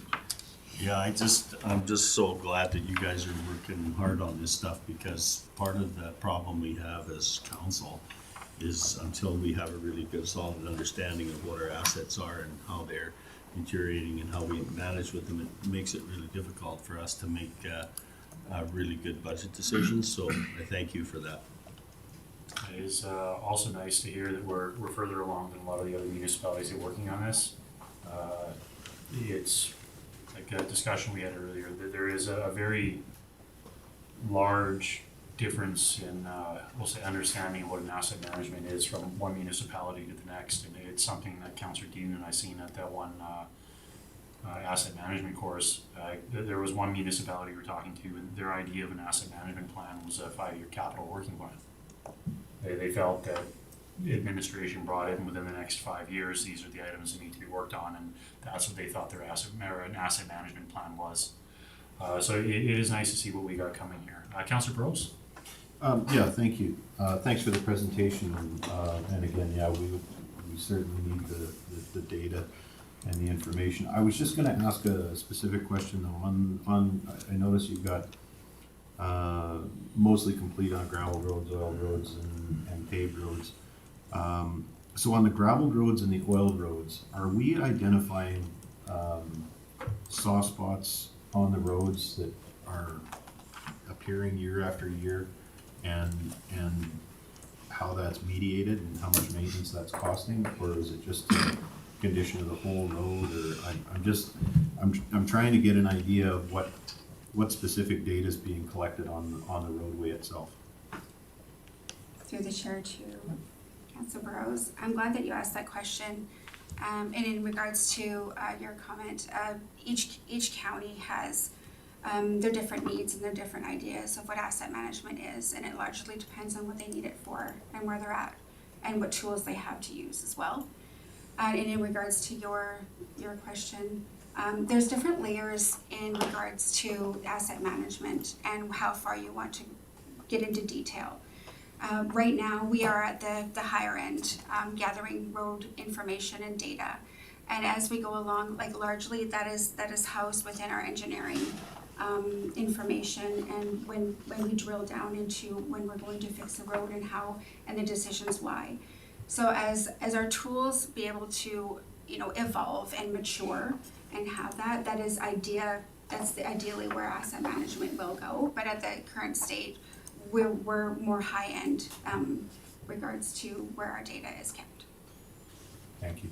And then just the specific reason that I asked that is because when we talked about putting asset management in place was, we had, and I can't remember the road, but it was.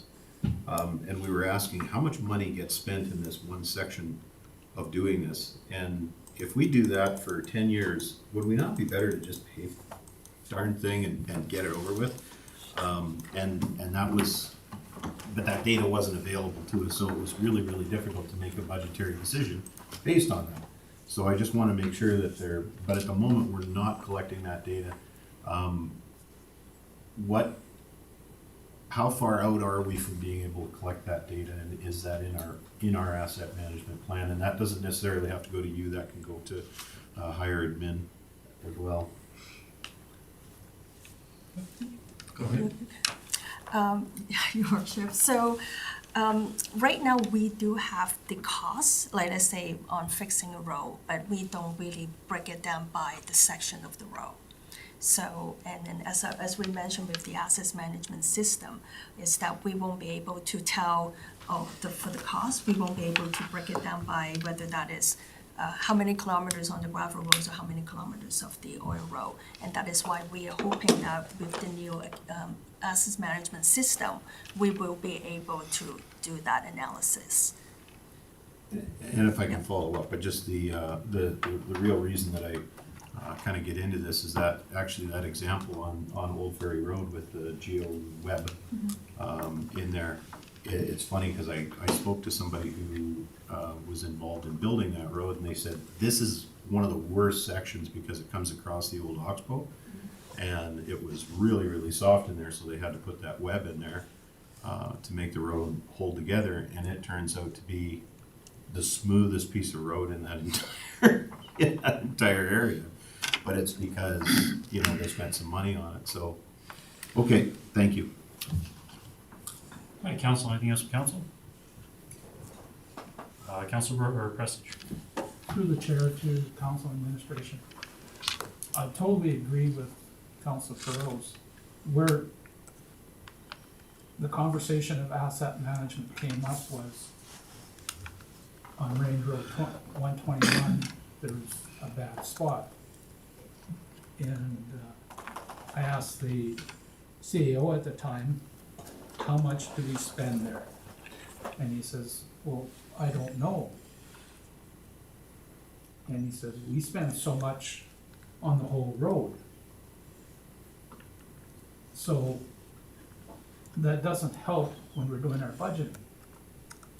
Because we need to know how much to spend on that section of road, and if we're doing it every year,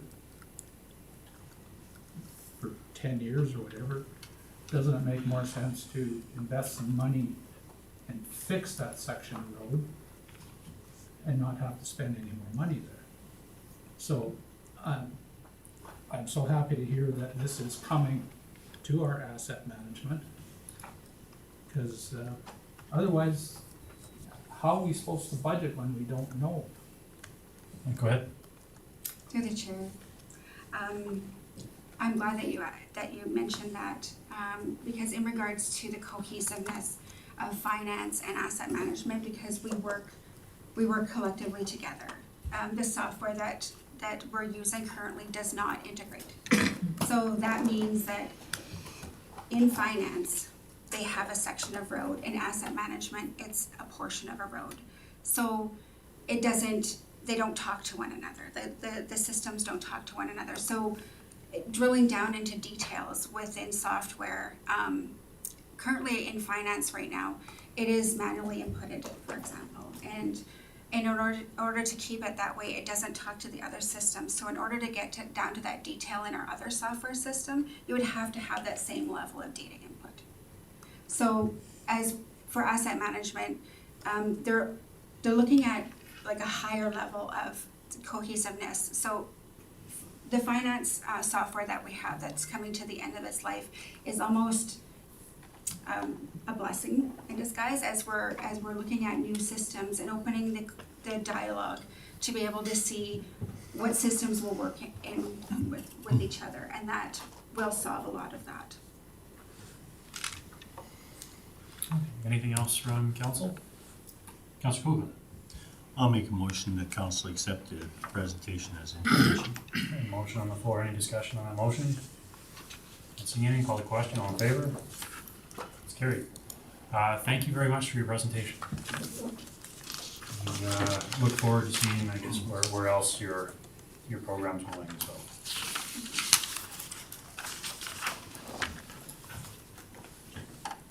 That'll bring us down to 8.4, floodwater remediation request. So it's been slow loading this here. Just taking us through this one. Andre. Your worship, members of council, administration received a request, which is attached, for the county to restore a portion of bank that was eroded on private property.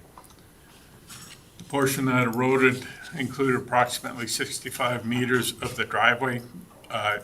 The first attachment to this RFD shows the property, and the hash mark identifies the area that was eroded, which includes the entire frontage of that property to the Township Road 593A.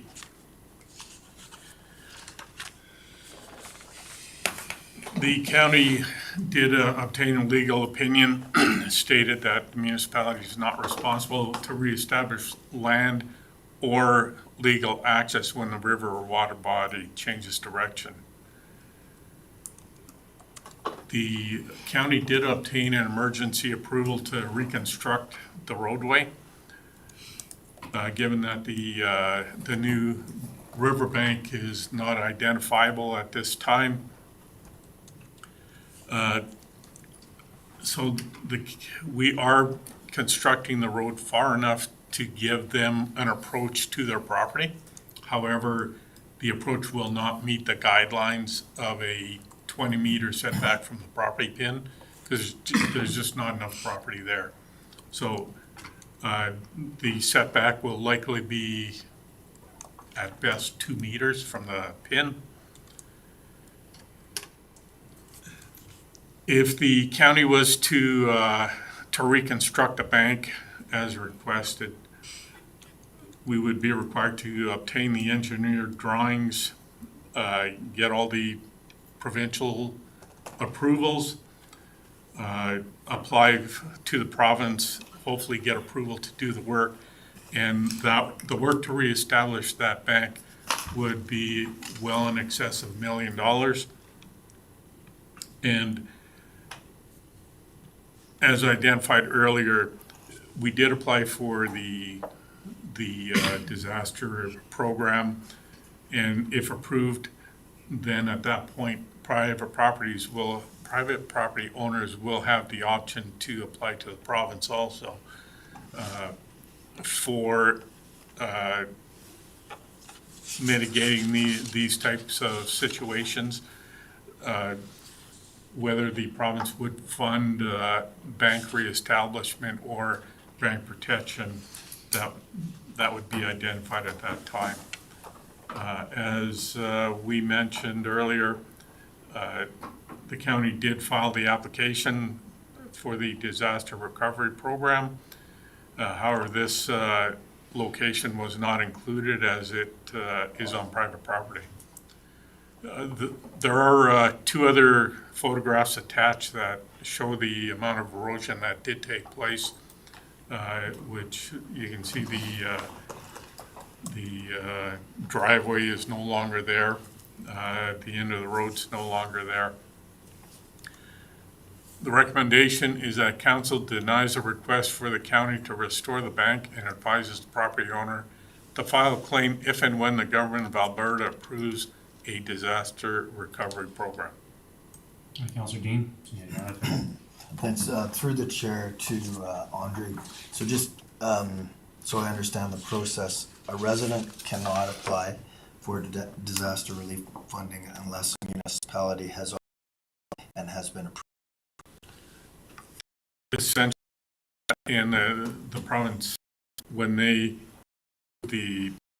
county's application, that essentially deems it to be a disaster where the private property owners can apply. Okay, but it's a step one, step two. A individual resident cannot apply on their own. Correct. Okay, thank you. Councillor Burrows? Just through the chair too, so do the lands or do the areas in that disaster area have to be in the application from the municipality prior to the application from the individuals? Through the chair to Councilor Burrows, no. Once the province deems it a disaster, then all affected property owners can apply.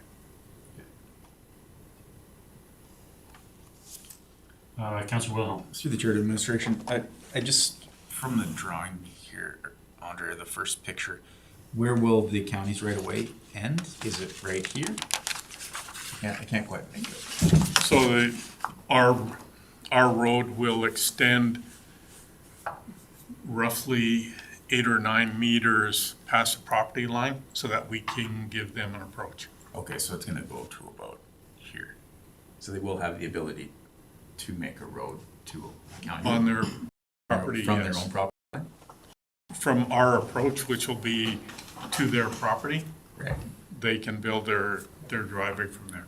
Yeah, your worship, members of council, just so you can approximate, we're ending the road here, right? They don't have enough to put an approach, or putting an approach to their property line. They have to build to that point, if they want. And we have no legal obligation to do that. However, we felt that there's enough room that we can build that road to that point. Okay. Anything else from council? Okay,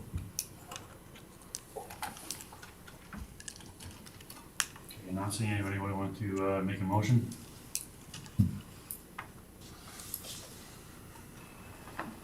Councillor Cogan?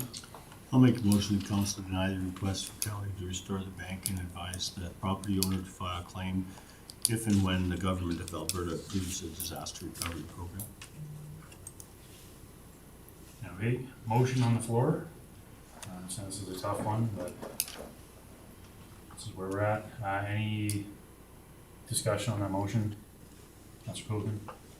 I guess the big question here is that, is this going to now, because the river has changed direction, become an ongoing issue? And how would that be dealt with? Andre? Through the chair to Councilor Kulkin, our assessment is that given that the bank, as it's been eroded, comes to an abrupt end right at that corner, it's likely going to cause issues down the road. Councillor Dean? Given that this letter is dated from the 14th, has administration had an opportunity to have a conversation with the landowner and, give a direction similar to what they're directing in this RFD? Andre? Through the chair to Councillor Dean, I haven't been in discussion with the property owners. I did advise them that at this point, the county was gonna build an approach and they would be required to construct the driveway at their cost. We did discuss the riverbank, that it would be expensive for the county, and that once the province declares a disaster, they would be eligible to apply at that point. Okay. So just to follow on that, in reading the letter,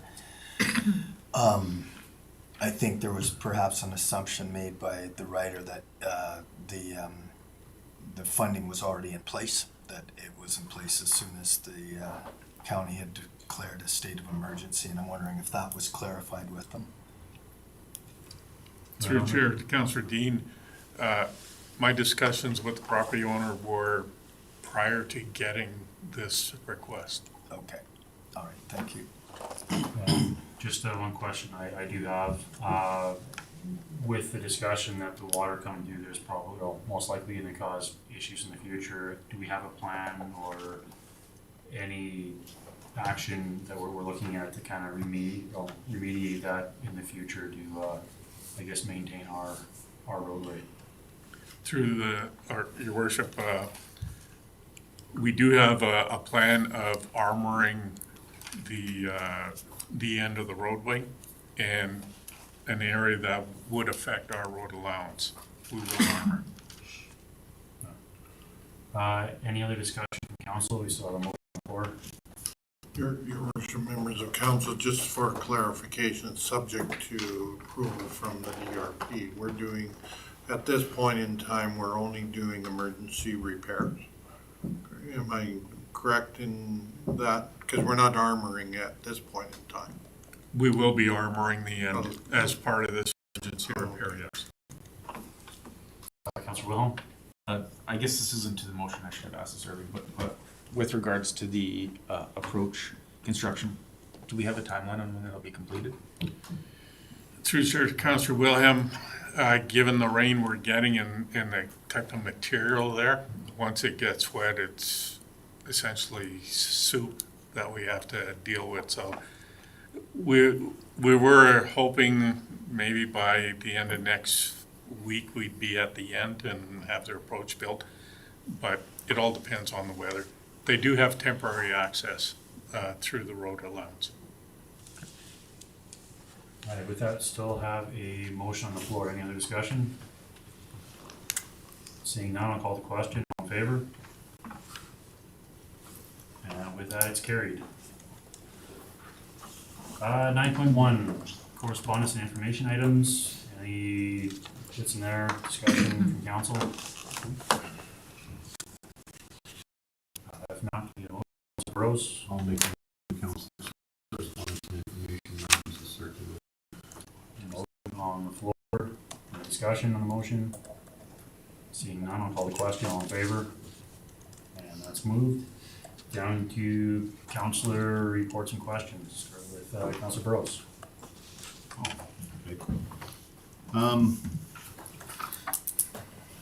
I've got a couple of things that I want to talk about, so I'm not going to talk about what I attended and all the rest of it. I think you saw during the tax commentary that the bulk of the affected properties have been in the west area, and I've been on the phone and touring some properties and having a look at where we're at. So, and I just want to talk about, I think more than anything, our communication. This kind of started with the fires, and I know that communications with the province was an issue. We had different forestry management areas that we're dealing with, and the province is looking after wildfires. There's the white zone, the green zone, the different crews that are looking after it. The province isn't communicating well. The province was, the fires started so early in the year that they were ill-equipped to get after those fires early on. And I know I wanted to be part of the, to be able to sit in on some of those reports, and I never did get an opportunity to do that. I wasn't brought in. And I'm seeing kind of a lot of the same thing through the flood, is that our communication, when I talk to somebody, they say, well, what's going on with the disaster application with the province? I don't know, because I didn't get anything from administration. What's going on with this communication? And then they'll say, well, I got communication from administration on this particular thing, and this is what I was told. And I'm like, okay, but I didn't get a copy of that. I don't know what that communication is. I don't know what the strategy is. I have no idea. So I know there's a lot of things, and on the flood end, we had people that were being informed that there wasn't a risk of overland flooding. We didn't really see this as being an issue. And there's a portion of that that's probably part of the province. But I don't know. I don't know where the breakdown is. I know the Rosevere level indicator went out. I know we had multiple failures in that level tracking system. But the problem is that when I, as an elected official, sit and if you were at the Zone 3 meeting that just occurred on Monday, there's a resolution now on firefighting, provincial firefighting. And part of that conversation is to try and get that communication better, and how do we do this, and how do we integrate these different agencies better. I have no idea what to input into that conversation, because I was never brought in on what went wrong. And I don't know where to go with the flood either, because I don't know what went wrong. I don't know where the communication breakdown occurred. And I would like to see, if we're getting emails from administration, from our Dems, from people like that, they at least should be CC'd off to the councillors that are part of this. Again, I just feel really, really behind in the communications, and I'm getting, from my understanding, some of the garbage bins that were supposed to be out some time ago, they're just landing some of them, or just landed some of them in the last week. But I didn't hear anything. So I don't know what's going on. And even we're seeing now some of the update on the roads and the infrastructure and how it was affected. But when residents call me and say, this went on with my road, and what do I do? And did you guys apply for the disaster recovery program through the province? And how does that affect us? And is there an opportunity for this or that? The answer is I don't know. And I really think we need to deal with better communication between admin, council, and our residents. To that end, I'd like to make a motion that we get a full debrief to council. A notice of motion that we end up with a full debrief to council, including feedback from residents on both the fire after action and the flood. Because I really need to know, when we walk into discussions with the province on firefighting, how do we have that discussion as elected officials? If, as an example, I'd been told that the 2018 payments from the flood had not all come through. Now, it just kind of came up that we were denied those. I didn't know we were denied them. I thought that they were still in progress from the last things that I heard, is that they were still in progress. Now I'm kind of overhearing that they're denied. If they are denied, then I'd like to be able to have a conversation with the province, and as an elected official, and hold their feet to the fire and say, hey, why are you denying this? We need these supports. Woodlands County took an absolute beating, at the hands of unpaid oil and gas, at the hands of all of these other things that have gone on. The least you can do is help us out in these areas and start putting some pressure on the province. But I can't do my job if I don't have the information. So to that end, that's why I'd like to make that notice of motion, and hopefully it'll be supported by the rest of council. Right, notice of motion, Councilor Dean. Just a question, could you repeat what you're moving? I'd just like to move that council get a full debrief on the communications to residents with the flood, with the fire, and with, and communications with the province as well. So, you know, in a timeline of what happened when, because I think even when you go through a good example is a plane crash. I work in an industry that they don't just have a plane crash and go, oh, well, that happened. They actually sift through it and figure out what happened. And the last one that I saw was so stupid it was ridiculous. And an iPad fell into the rudder pedals, for crying out loud, and crashed. It was a firefighting aircraft. It was one of those big CH-47s. But I'd just like to know where we can do better, because I definitely think there's an opportunity to do better. So, would you, I know we have an emergency management committee, and not all of council sits at that. Would you see this in, as an opportunity for all of council to kind of sit down and get a better understanding of the procedures used during emergency management activities? Yes. Because I hear what you're saying, you know, there are gaps in my understanding of the chronology of things and what exactly happened as well. But I'm thinking that for administration just to put that together and, you know, on a timeline, it might be better served in an emergency management training scenario. And, you know, help me out as far as and I'll withdraw the motion that I made then. But help me to craft this somehow, because I get the feeling council understands where I'm going on this, and I think we'd like to see more communication. I just want to know how to have that discussion with admin, and again, especially with, and I apologize, I didn't bring the resolution from Zone 3 that just passed on the firefighting issue, but that's a huge one. That's going to actually, you know, and a good example is, and I even asked the question around it when I was there, is you know, the Whitecourt Airport that Woodlands County pays for had the entire water bombing fleet of the province based out of it, and you know, we're protecting all these assets and infrastructure out of an air base that we don't get any help with from the province. So how do we integrate some of these fire-based conversations and into you know, paying for these types of things? Anyway, that's.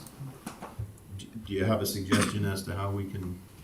Mr. Frank, do you have a Your suggestion? worship, members of council, as we do have scheduled for the August 16th meeting, a debrief about the flooding and what we've applied for the DRP and the costs associated with the estimated costs, because again, as the emergency management or the emergency occurs, we now play catch up, because we deal with the emergency and now we're doing the rest of the work relating to around that. So, yeah. So that was scheduled already, and that was part of Mr. Vachon's thing as well. So, and as far as Councillor Burrows in regards to who indicated to you that the application for the 2018 has been denied, because we have no correspondence whatsoever indicating actually to the opposite. The recent individual that I spoke with is saying, please resubmit. That was mentioned earlier in the council meeting. We were talking about the 2018 floods, and we were talking, or their conversation came up around that, and it was said that a portion of it had been denied, so. Who did? Like, who said it? I'm Who- not, who was it in administration today? Was it Victoria or was it, Just saying that it hasn't been paid, it doesn't say deny. I thought you used the word denied. I heard the word denied come up too. But, Yeah, not, yeah. Councillor Dean.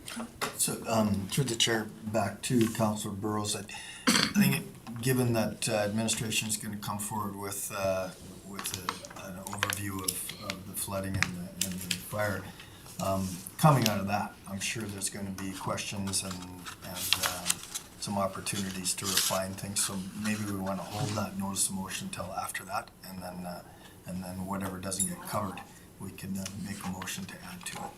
Yeah, I can do that. Yeah, like Councillor Kuchen, your hand was up.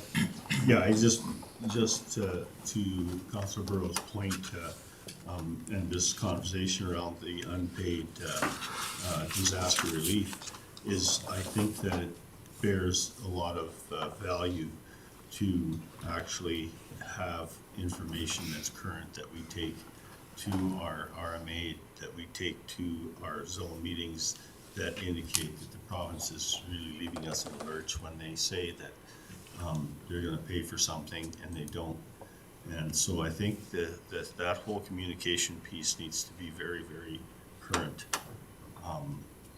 Just a comment on what Councilor Burrows said about communication, because I've been asked that question as well, and we can't give an answer except now that, yeah, we're resubmitting for something that we were approved for.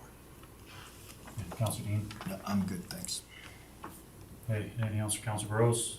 Seeing none, Councillor Kuchen. My turn? Your turn. Well, it's probably been the busiest month that I've had since I got on council, primarily because of the finalization of this bicentennial celebration. It's been a lot of work. I've had since the last meeting, I've had a RETA meeting, special council meeting, and 3, I believe, brigade meetings, plus a couple of bicentennial meetings, so it took up a lot of my time. What I can report to on the bicentennial event was it was incredible. I really have to give the planning committee on both the brigade side and the bicentennial side kudos for being able to pull off what they pulled off, because it was an extremely successful event. We probably had over 2,000 people attend the event in Fort Assiniboine. Hats off to Blue Ridge and Councillor Prestige for the effort that you guys put in for the supper there. The interesting part about this event was that we absolutely had no coverage from any of the major stations or anything, despite the fact that we had an internal and made the request that said, hey, this is a 200-year celebration, it's a big event, it's part of our developing history and part of how we developed as Alberta. And we did have one of our MLAs attended both at the Fort Assiniboine event and also was in Athabasca when we finished there.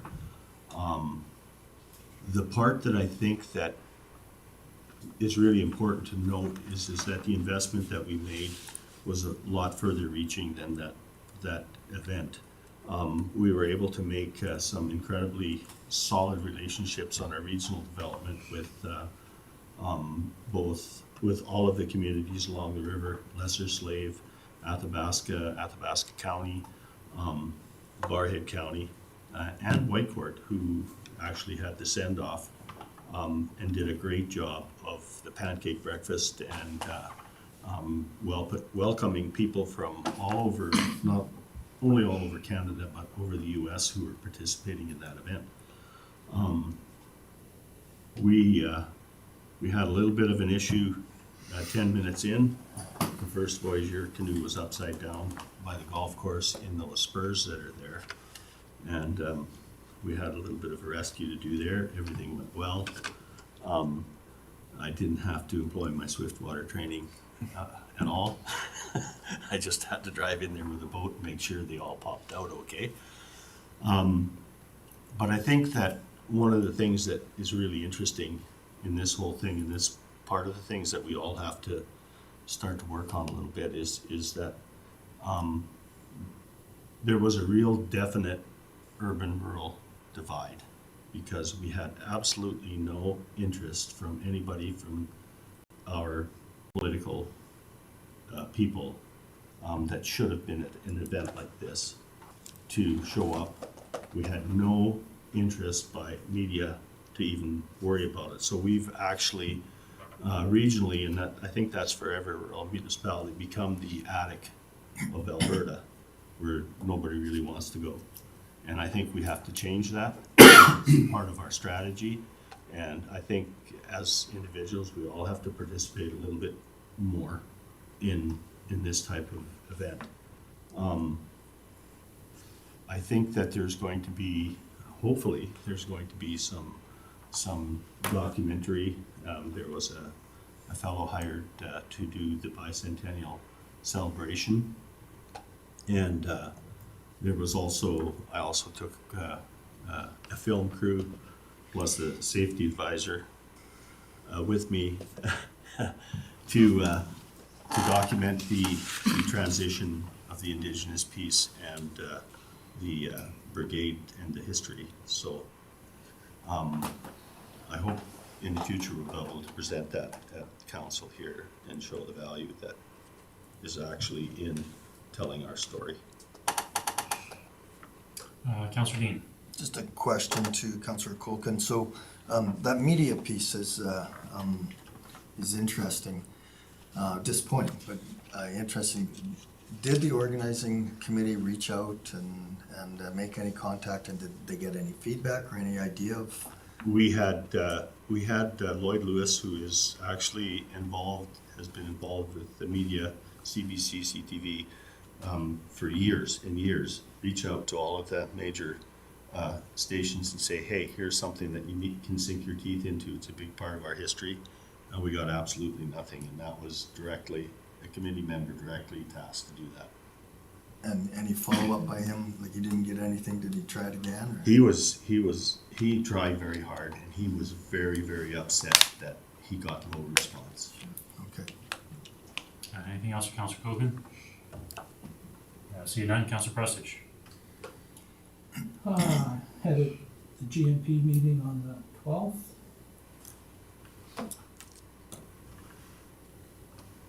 And then on Monday, we had our Zone 3 Pembina River meeting. There was some really interesting topics that we discussed. One was solar panel farms, and that was through the Farmers Advocate. Very interesting on what to do and not to do with these companies. They are kind of set up to fail, and it's going to cost the province and the landowners a lot of money if this happens. Last night we had our victim services meeting. We're just kind of trying to wrap things up. We're not sure exactly what's happening. We're still talking about extending the deadline another 3 months, but we just don't get a final answer from them. So we're basically just kind of winging it. One thing that did come up is the board, the regional board is looking for people to apply to sit on the board. Like, this region might get one person to sit on a board, and it was asked that if the town and the county would reach out to residents and make them aware that we need somebody to sit on that board for this region. So they will probably contact us and have one of their reps come and talk to council. So that's gonna come up. And, other than that, I'd really like to commend our Village Community League stepped up and served supper to close to 200 people at the Blue Ridge Rec area. They did an incredible job. We got nothing but compliments from the canoeists. And there was nothing in it for the community league. We didn't make any money, nothing. It was just to represent our community. And then Peter invited me to lay back on his boat and enjoy a nice leisurely float down the river to Fort Assiniboine. Other than fighting mosquitoes, it was really good. You don't want to go to Moose Wallows right now and walk through the bush. And then we went to Fort, and it was incredible the turnout we had there. They had a good supper and good entertainment, and ran into a bunch of people that I know, and it was great. It was those people for putting that on. And like Peter said, the media did not attend. We invited our MLA to come to Blue Ridge that night, and he said he was interested in coming, and he didn't come. Said he was too busy. But he did show up for the Whitecourt push-off. But the way I look at it was a Woodlands sponsored event. It would have been nice if he would have come to the Woodlands event, not the Whitecourt event. A little disappointed there. Other than that, this was a good time. Any questions for Councilor Prestige? Councilor Wilhelm? Two things. First one to Councilor Prestige, just, it's kind of again, outside of what you're talking about today, but I believe I'm taking over for you on the Protective Services Board, correct? Yeah. Do you mind just sending an email to that chair and myself, just letting them know that that's happening, just because I don't have any meetings in my calendar. I'm not sure when the next time they meet is, and I don't know actually who the chair of that committee is. Well, I think we only have one more, so maybe the next one I'll be able to make. Okay. And then we can just appoint you. Because what happens is Protective Services meet the same time we have a Zone 3 meeting. Okay. So I haven't been able to attend. So Jeremy doesn't go to the Zone 3 meeting, so it would work better for both of us. All right, anything else, Councilor Prestige? Yeah, and lastly, it was just to tag onto the comment. It is too bad that Whitecourt wasn't able to participate in the Woodlands portion of the bicentennial. And I would just wonder if part of that is the reason that I don't know if we attend a whole lot of Whitecourt events as Woodlands County either. And it'd be nice if we want them to start doing it, maybe we just start reaching out as well and attending more of their events. Whitecourt did. Oh, yeah. They did the send-off. It was incredible. Oh, okay. I must have misunderstood what you were they saying. did a Yeah, really what good I'm job. saying is, they did go to the fort, they sent Derek Slosher there to, Oh, okay. I apologize.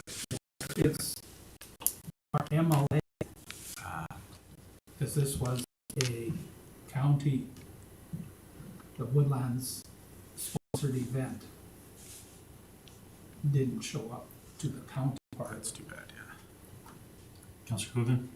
Yeah, I've, one of the things I forgot to say and just add to what Bruce said is that I've got a ton of emails back from a number of people that I met on that brigade that said that since the Canadian Voyageur Brigade has been operating their thing, and this is a number of years, they have never, ever been treated as well as they have been treated on this particular brigade, right through the region. And that Woodlands provided the lead for that, in that we have two communities within Woodlands that stepped up to the plate and did this job. Reams, like, I am so happy that that happen because, I'm sure the Brigade Society will be, getting that information back. Another thing, let the brigade camp at the rec area. Remember, I brought it to council and said it was a mistake. They could not believe what we have there. They said it is such a gem. They couldn't believe it was an abandoned gravel pit. And just kudos to what we did there. Anything else for Councilor Prestige? Councilor Wilhelm? I didn't have too much business other than the GMP meeting last week. I did want to apologize for not being able to attend the bicentennial. I really wanted to, but I had a family reunion that weekend, and my great aunts and uncles said if I didn't show up, I would be disowned, so I had to choose family over business. I apologize. A couple other items. At the GMP, an item that was brought forward for discussion was the tax policy and the potential revisions in the future. And I'm wondering what the procedure is or how that works for striking a committee or a subcommittee on discussing the tax policy further in a much more free-flowing manner than we do in a council meeting. Is there a potential to have a temporary committee put in place so that we can have a more thorough discussion about how that tax policy is generated? I've never started a committee before, so I don't know how that works, but I think it requires a much more robust conversation with administration on how it's going to be developed and some needs from council on what we want to see in that potential new policy. And I just think a committee setting would be better for that. So I don't know how we make that happen. Is it possible? Mr. Frank? Well, your worship, members of council, you can have a working committee, which then it becomes exactly what it is it's not a on-screen public meeting. It's a working committee behind the scenes that does the research or gets provided the research, the different tax policies or documentations that we do that from an administration perspective to have that discussion. And it can be a committee of all of council or a committee of two, one, well, I guess should be more than one. And I don't know if all of council wants to be part of that. I know there's a few people that have expressed more interest in having a more robust conversation. So how do we create a working committee? Is it a motion that we do, or? Yeah, you'd do a notice of motion and it'd be at the next council meeting. Okay, so I would then like to make a notice of motion to have a discussion about creating a working committee around the proposed new tax policies. Okay, if there's no discussion on the, I think there's a discussion on this motion. Call the question, all in favor? Next, something I think you guys all got this email, but I wanted to follow up on it, and I want to make a notice of motion about it again, just so we can finally get it off of our, we can solve it and come up with a solution for it.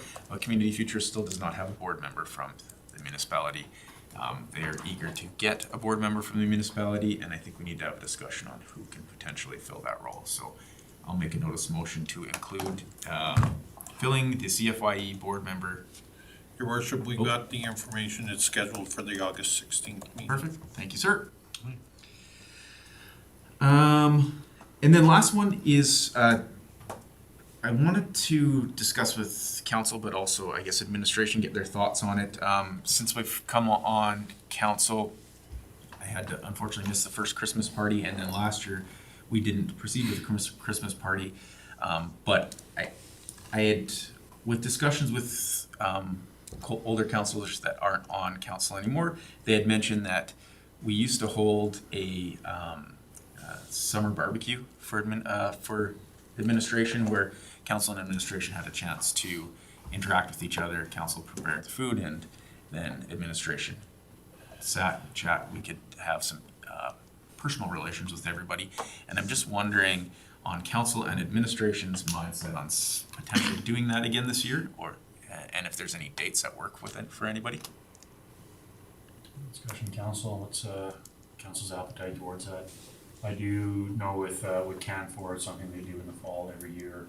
Management, as a employee appreciation thing is always well received, so I don't think this is a negative. It's something definitely build that. We want to try to keep talking about building a bond between council and administration, and it might be something that works.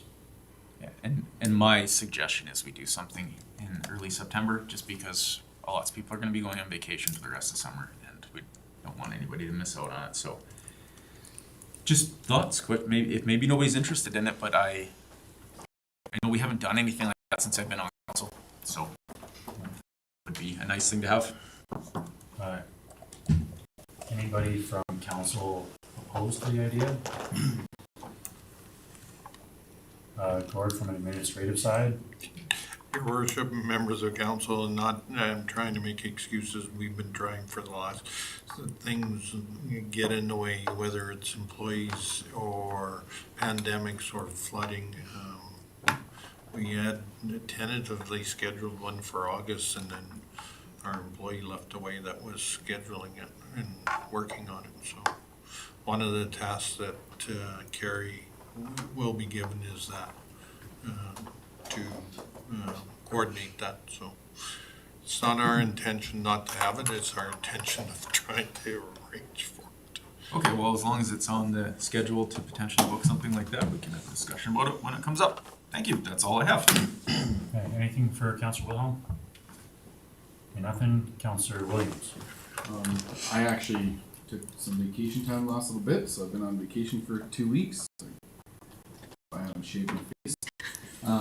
But I did, the only thing that hasn't been covered is I attended an Ag Society meeting 2 Mondays ago, and just lots of planning going into the hoedown 50-year celebration, so there's going to be quite a thing for that. So that's kind of just ongoing. I've repeated it the last few council meetings, but yeah, it's still going strong.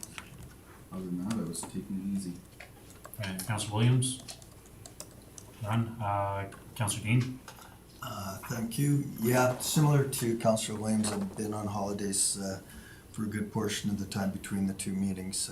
But I did want to put a plug in to the rodeo that's going to be taking place out at the Westward Hall area on August 4th through 6th. And with respect to the Hamlet Hoedown, Councillor Williams, I actually had my old pair of cowboy boots. I was dusting them off, and then last council meeting they got a little wet, so we had to I think I'm going to be wearing running shoes. I believe that's the 19th and 20th of August. You get the hoedown, just so I'm aware of that. Third weekend in August. Okay, anything, Councillor Dean? See none. Councillor Prestidge? Through the chair. There's one other thing I would like to bring up. If you drive down Highway 43 coming into Woodlands County, our county signs are embarrassing. Our signs to our ambulance are embarrassing. They are run down. The one on Highway 43 is leaning. So I would like to make a notice of motion that we bring to G&P what we can do with putting it in the budget to replace these signs or refurbish them. Because it is embarrassing for a county to have signs like that representing their county. Okay, notice of motion on the floor. Bring the GP meeting discussion about our county and Hamlet signs. There's no discussion on notice of motion. With that, call the question, all in favor? I will, Councillor Coogan. Yeah, that brings up another one, and this is one that constantly comes back to me. I'm getting beat up on, and that's the cemetery signs at the Hillcrest Cemetery at the fort. I was told June. It never happened in June, and I just got an email yesterday again, like, what's going on? So we need to start to understand that we're in the people service business, and we need to at least have communication that says this is when it's gonna happen, and at least we're not the face of neglect. Councilor Williams, you had your hand up there too. Sorry, where's from, that's the Hillcrest one, right? Yep. Only that, I believe, weren't we having advertising in the 2024 budget to an entire new advertising campaign? Rebranding. Rebranding, that's correct. So I think we discussed this before, that the signs would be included with that. Okay. Just wanted clarification. Okay, anything else? No?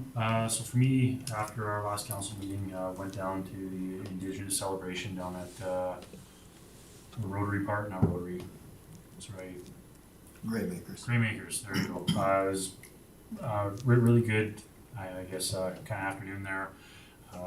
Lots of children from a bunch of different school groups they brought out there to watch the dancer and the stories, and so it was a really good event put on by the Indigenous Friends Society. Went to the Moraine Open House. They had lots of different boards, everything kind of set up, and explained the project and kind of the timeframes where they're planning on getting to. We're definitely still a few years out before we start seeing anything really tangible happening there, but there's a lot of work happening in the background on that, and it's nice to see. Hopefully it keeps pushing forward, and the growth in the community here will be nice. We had the Whitecourt Regional Waste meeting.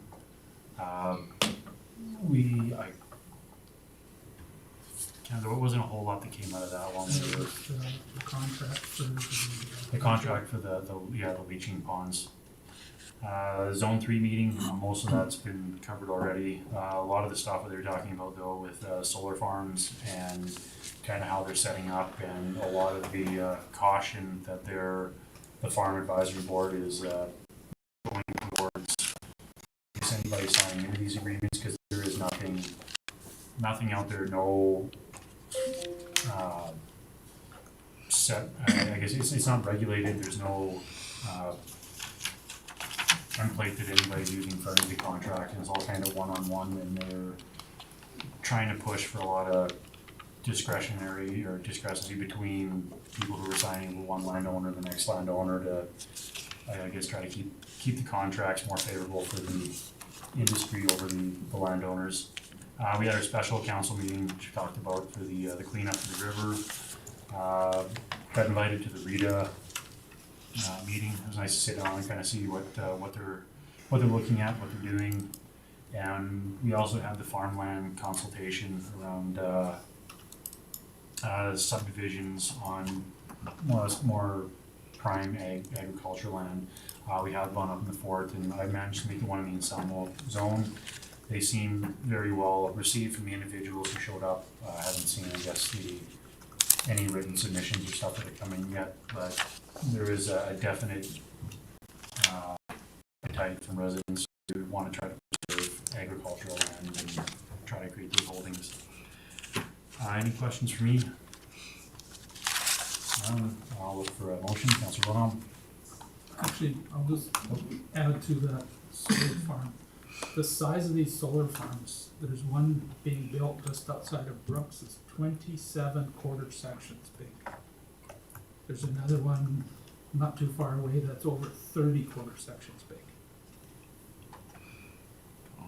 On prime agricultural land. And that's where they're recommending they put them because of waterfronts and it's already turned soil. So that's a recommendation from, seems like the province when they're looking at their applications is to where they should be looking at building them. Well, just an addition to that as well is that the Farmers Advocate even said it's a Wild West show out there, and there's so many unanswered questions. And I think that possibly this is something that we should make our farmers aware of through the Ag Service Board. All right, with that, I'll accept the motion to accept the council reports. Councilor Wilhelm. A motion the council accepts council reports and questions and information. All right, call the question. All in favor? That's moved. Now, we do have another meeting coming up here, 10 minutes out of the facility. The CAO, would be postpone or Yep, until whatever time you Recess. wanna come back. we have 2 hours on the next one, so till 2:30. Should we recess till 2:30 or recess till 3 to give time to get back in case things run over? 3? Yeah. Right, I'll make the motion, I guess, to recess our council meeting till 3 o'clock after we've rejoined after our next meeting at 12:30. All in favor? It's carried. Guess we're gonna keep